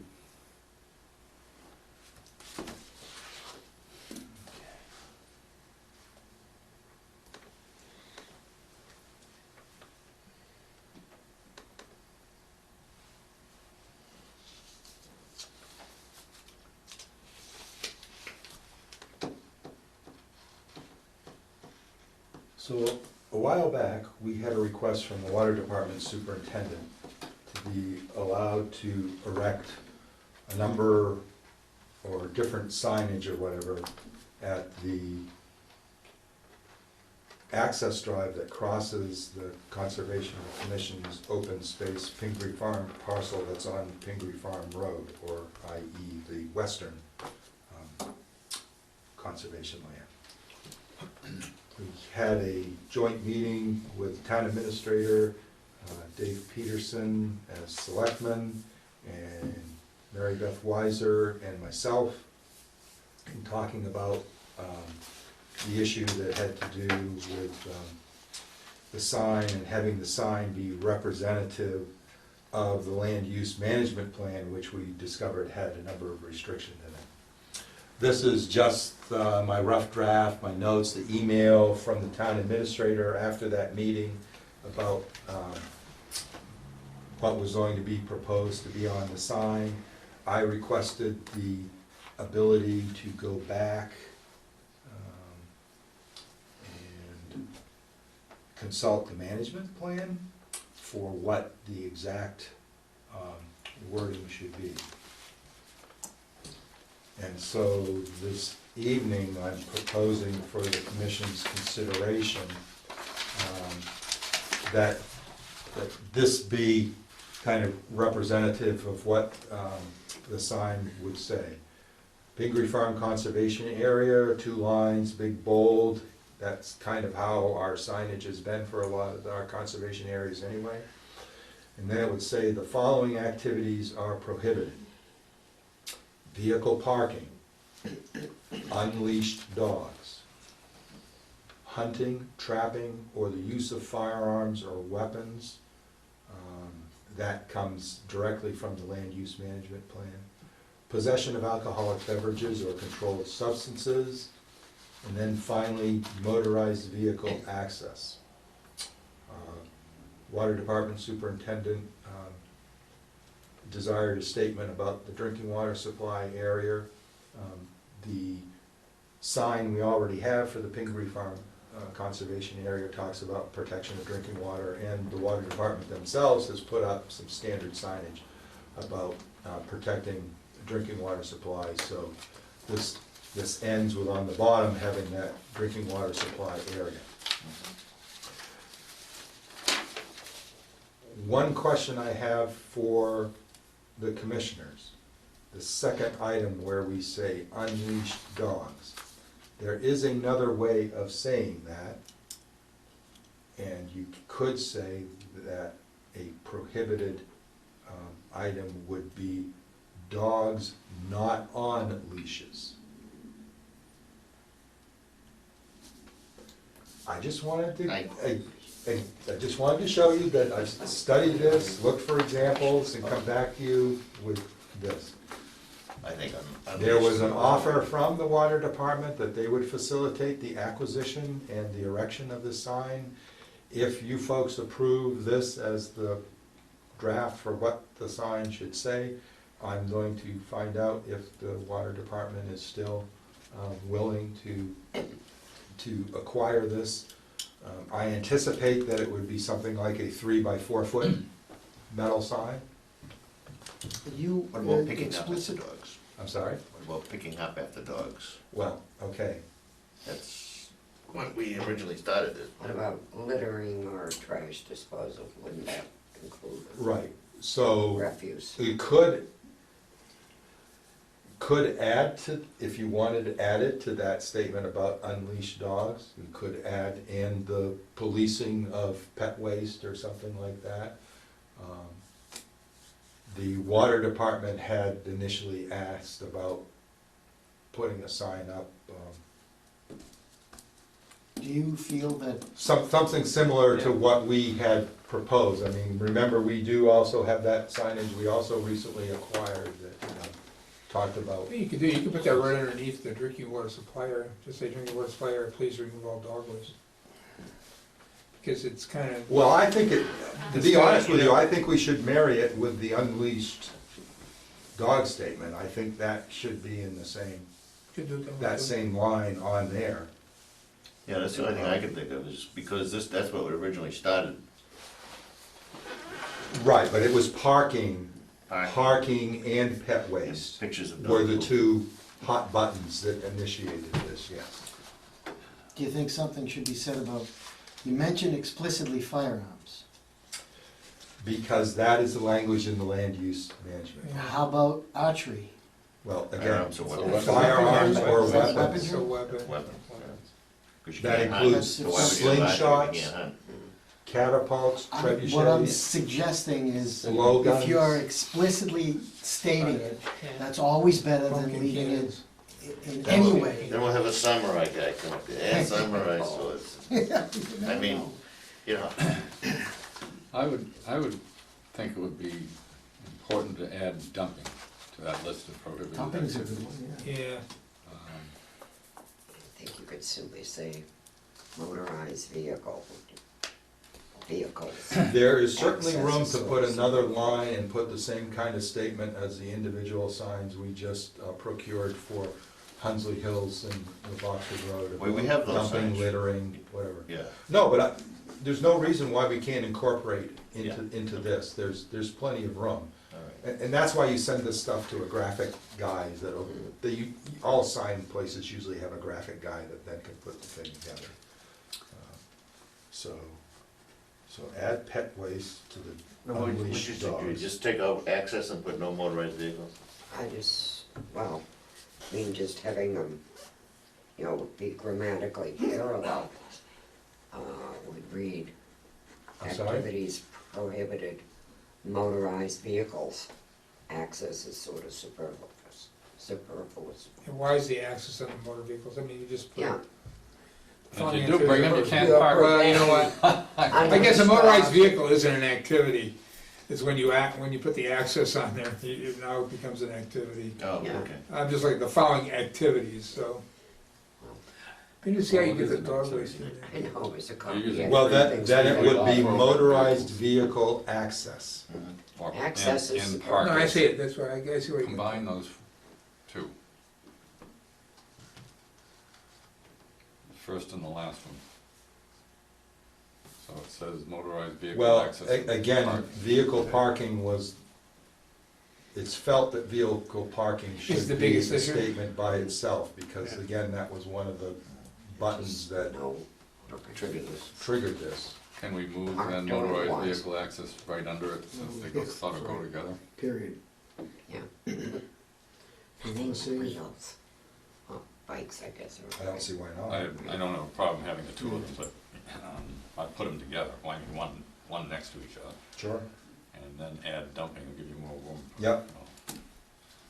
You can't prohibit pet waste, I mean, you can't say picking up pet waste, that is a prohibition, you've got to word it in such a way that. Well, but I've got signage to go by, so I'm just gonna take some of the verbiage of the signage you already approved at the past meeting and just incorporate it into that. Sounds good. Yeah, so long as you just hit all those things. Yep. Yep.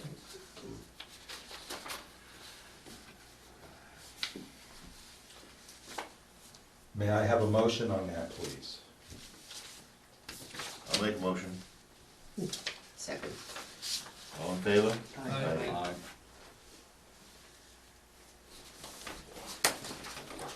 As discussed.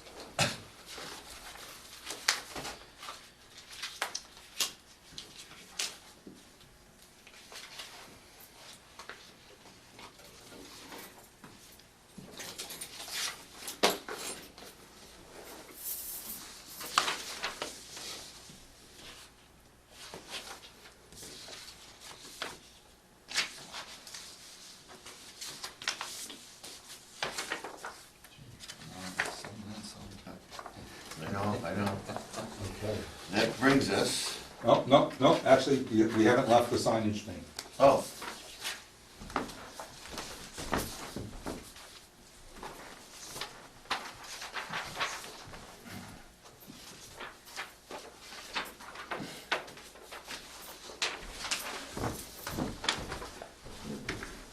When I started updating the kiosks in the Hunsley Hills Conservation Area and then over on the Boxford Road, at that point in time, I hadn't become aware of the land use management plan.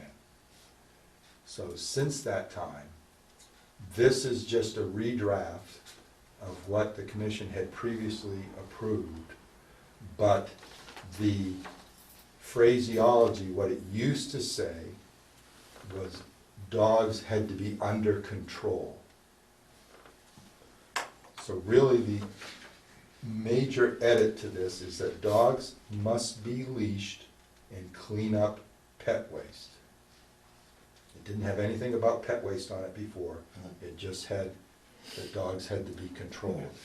This now puts the kiosk signage in the Hunsley Hills Conservation Area, as long as you're okay with this, this puts it in compliance with the land use management plan, and also with the other signage from the previous meeting, as well as the signage that you just approved tonight for the Pingree Farm Conservation Area. This is getting all of our kiosks now to be displaying the same rules and regulations and Right. being consistent with our land use management plan. Putting pet waste appropriately.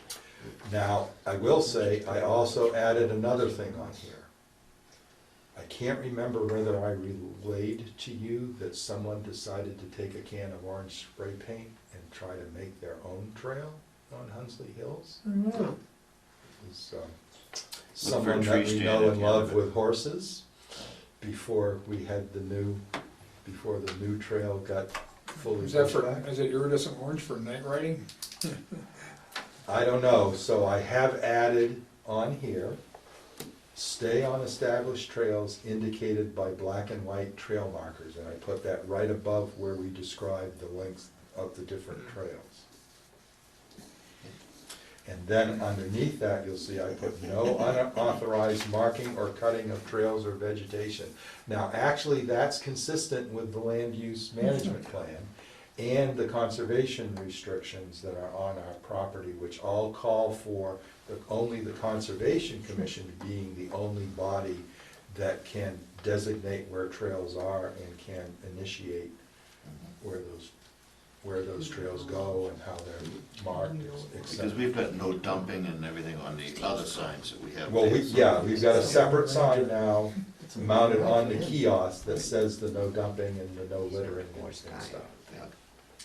This just brings, like I said, this is just bringing the kiosk signage now, bringing it in concert with a consistency and with this land use management plan that has these specific restrictions in it. Yeah, anyway. that's excellent, I think.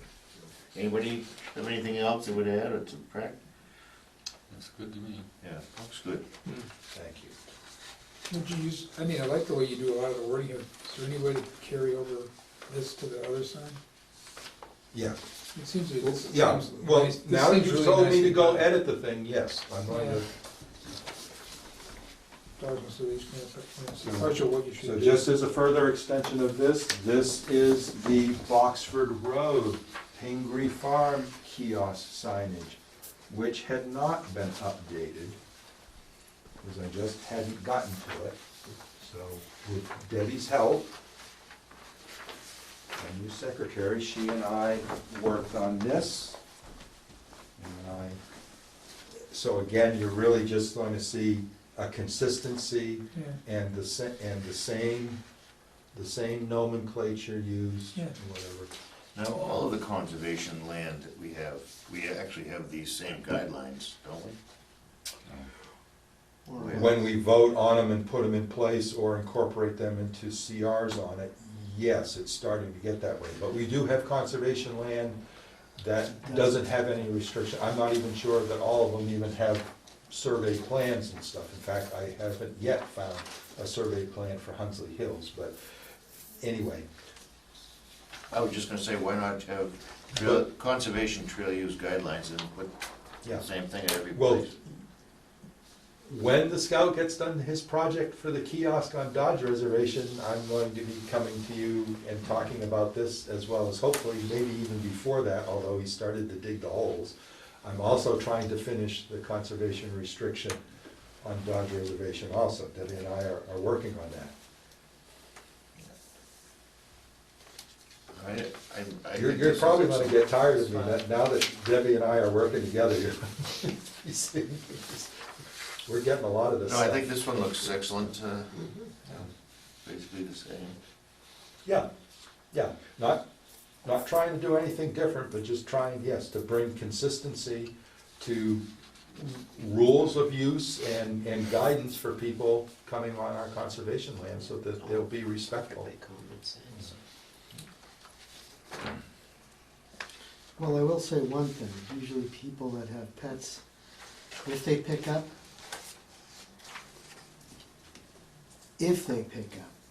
sometimes they pick up and they just discard the waste inappropriately. Now, basically put it in a bag and throw it in the woods, That's Well- worse. which is worse. That's worse. I have to say this.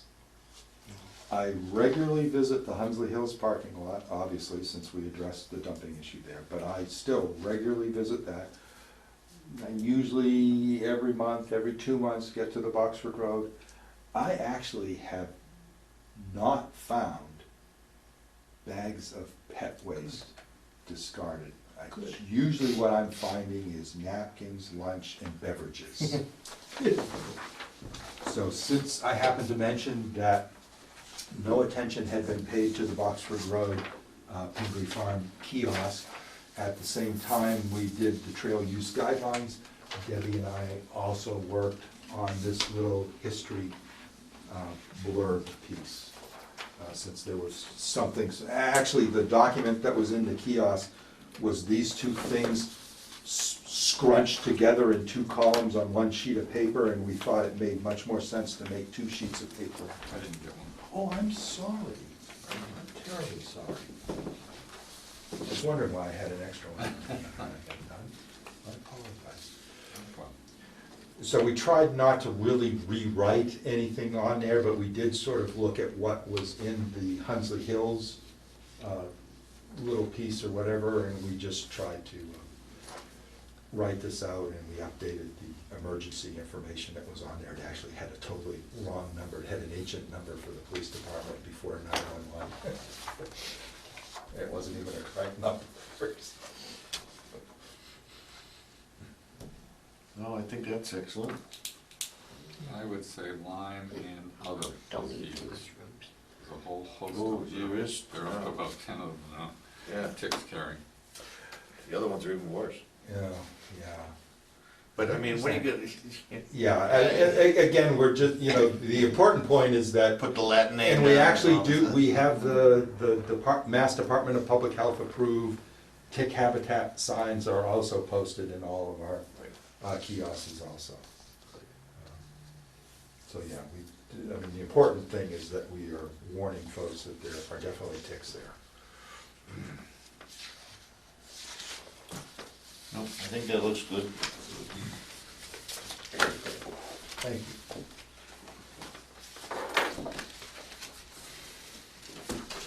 That concludes all the signs. I'm sorry, I just wanted to. Yeah. What's this telephone number at the end? That's the That's, police department's regular number. Yeah. Okay, I would move that to right after the police. It could be Well, according to the conservation. guidance from the police department, is they actually want 911 911 first, and then they want their numbers second. I did consult with how they state it when they state a number to call. So that was actually taken from how they. Well, it's just a little confusing because it could be, people could assume it's the conservation department, but it could read, in case of emergency, call 911, or then give that number and say parentheses Raleigh Police. I think would be clearer. But, anyway. Either one will get a job done. The other piece of paper that you look at does have the contact information for the conservation department on it. These 2 pieces of paper are side by side in the kiosk. So,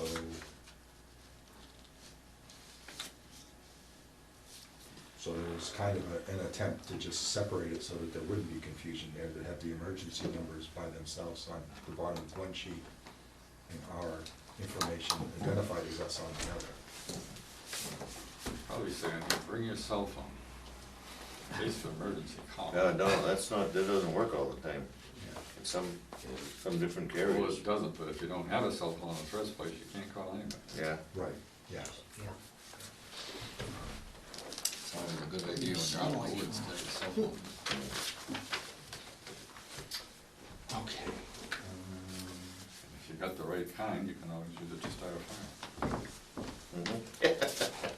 I like that. Okay, can I read the next one? Yeah, 650 Weathersfield Street? Yes, a request for a certificate of compliance at 650 Weathersfield Street, Liogram, map 11, parcel 6, lot 1, DEP file 63-0639.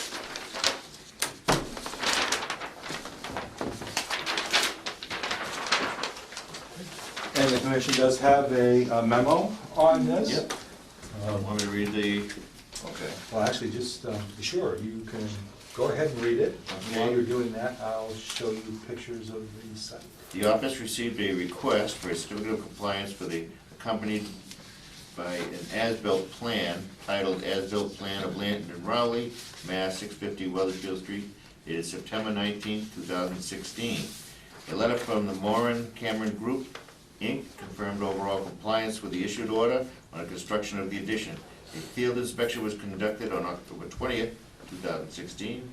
The area of the addition was stabilized, the infiltration trenches were present, and a no-cut, no-disturb zone post with signage were properly installed. Erosion control has been removed from earlier after consulting with the office.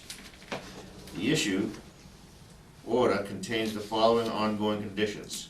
Number 57, roof runoff infiltration system shall be maintained and kept functioning. 58, maintenance and repair of all infiltration drainage and stormwater systems. Number 64, pesticides, herbicides prohibited from the restricted buffer zone area.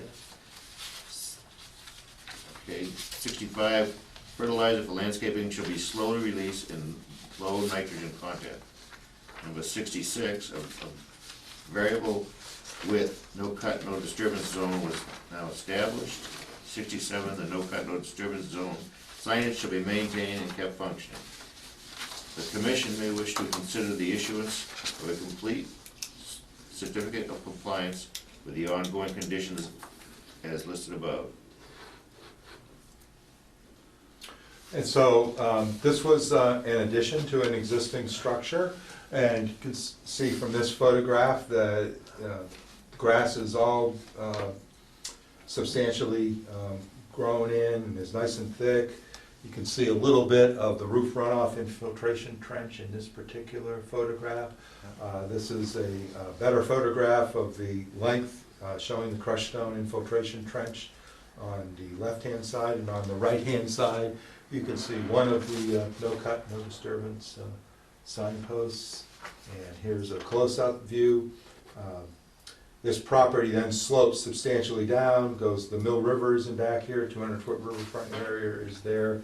It's floodplain and forested wetlands basically at the bottom of that slope. And then this is just looking in the opposite direction from where that no-cut signpost is. There's a little corner, and the crushed stone infiltration trench turns the corner and goes in there to infiltrate all the roof runoff. And so I would recommend consideration of issuing a complete certificate of compliance with those ongoing conditions. Do I hear such a motion? Second. All in favor? Aye. Wait, what is that thing? Is that a solar panel? Is that a- No, that's some, Heat pump. yeah, Heat pump. EC Heat pump? unit, yeah, Yeah. pumpers, yes, something. I didn't examine it No, closely. but this one. he talked to me, they did a couple of things on the property too. He put, there's actually an underground, somewhere in here, he put an underground propane tank too. I mean, he always consulted me. Mr. Graham was like one of the best applicants you could possibly have. He didn't have his contractor do anything Until he talked. until he marked it out, so that when he talked to me, if I wanted to come out and see where it was going to go or what it was going to be, it would all be taken care of and, you know, reviewed ahead of time, so he was actually a very wonderful applicant in that he kept, you know, a good back and forth and always talking about any projects, changes, or deviations prior to him initiating them, which is the kind of project you like, because there's no surprises.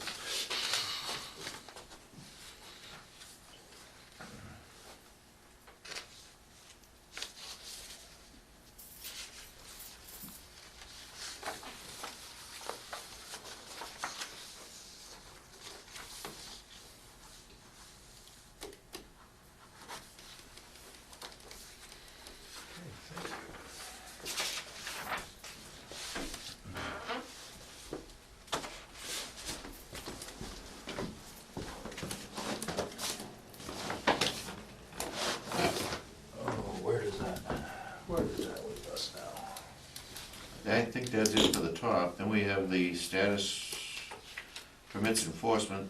You were gonna talk about Prospect Hill Yeah. and then Gateway. Okay. Actually, I don't have too much to talk about Gateway. I did get the report from them. They had a little rilling in their stormwater basin slopes and a small area of the other graded slope of the project, but they immediately were working to address it, so nothing like we're gonna see here. Okay. Digging their big hole. You see that, No, right in the front? So right on that Hill Street, so they had that big pile of dirt, right? Right. Now the dirt is getting moved, but now, remember they had to put a big retaining basin in oh, the front? oh, So they right, started, so, yeah. they started digging that, must have been yesterday.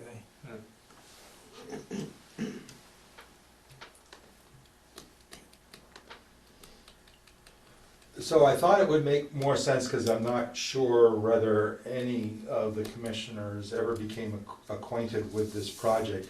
So this is from a site visit on October 18th, where I actually met on the site and we were discussing how to deploy erosion control and stuff due to the fact that Verizon has some cables that they are unable to quickly move. So there is supposed to be the same type of swale type system on the right-hand side as there is on the left-hand side. But What is this? The Prospect Hill. this is the access drive that goes up to the water storage tank and cell tower that's on Prospect Hill. So this is just showing you what, basically kind of what it looked like, how much they had done so far. Well, that's a lot.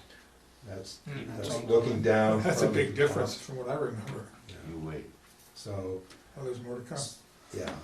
So where you see these two pipes, there's an overflow outlet from the tank itself that those pipes are gonna be embedded and put down in here. That work had been done. They were going to then connect into the swale system, which had not been constructed at the time this photograph was taken. So these are the ones that I called the before.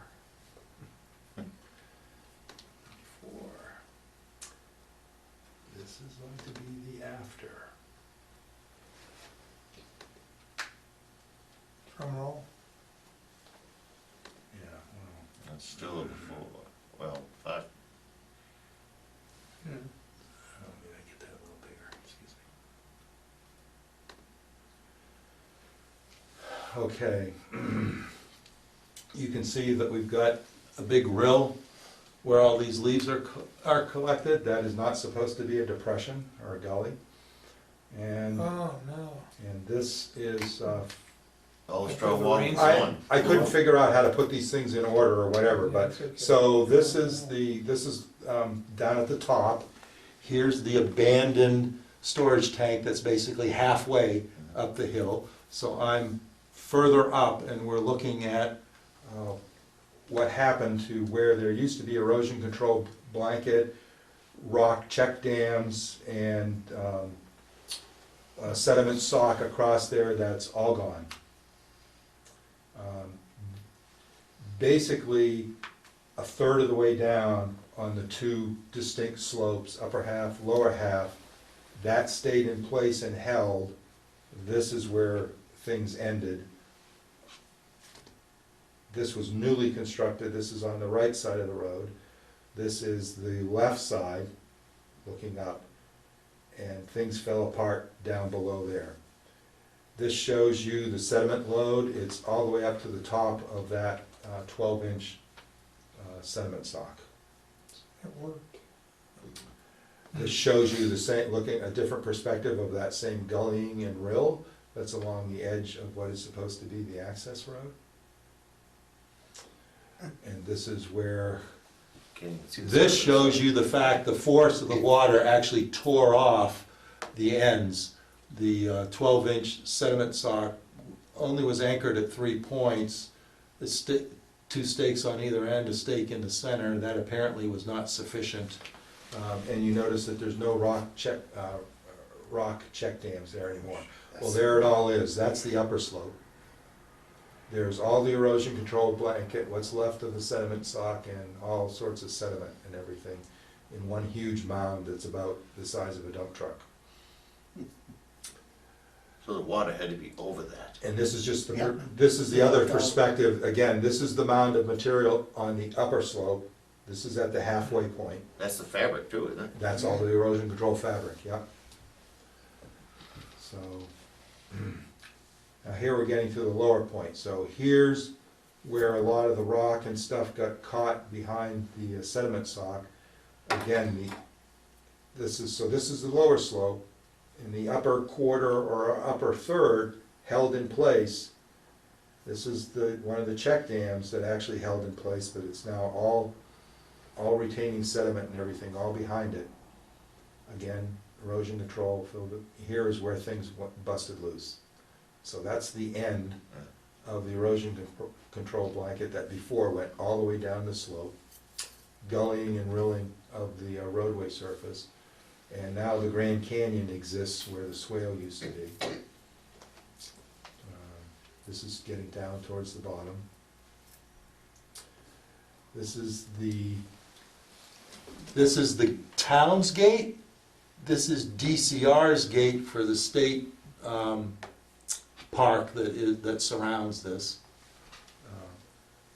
And this is all gullied, all rilled. They had moved these boulders to block vehicle access. The boulders then ended up catching all the material as it made its way down the slope, and unfortunately then diverted all the sediment and stuff over onto DCR's park property. And this is DCR's trail, which is now basically a mudslide. It's got 2 to 3 inches of fine sediments all down it. Who's the engineering? And this is all the design this? Tater and Howard. And were they done? No, they weren't done.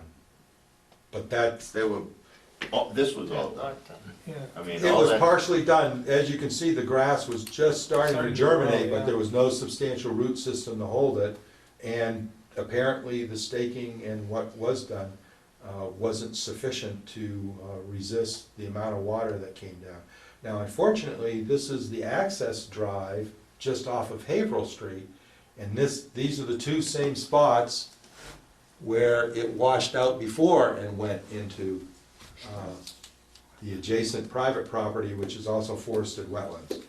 It doesn't appear that a lot of sediment left the roadway at this spot, but you can see it definitely defeated the sock, and the sock has collapsed because I think it probably undercut it. And the same thing here, the sock sagged down, but it did hold back some of the sediments, and it didn't appear to be anywhere near as bad as in the past.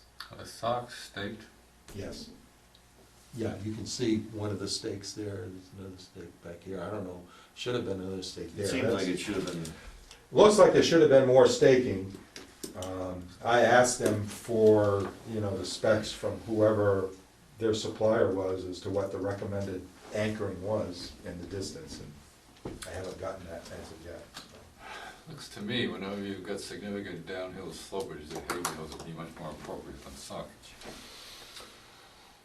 Well, the problem was the sock was spaced anywhere from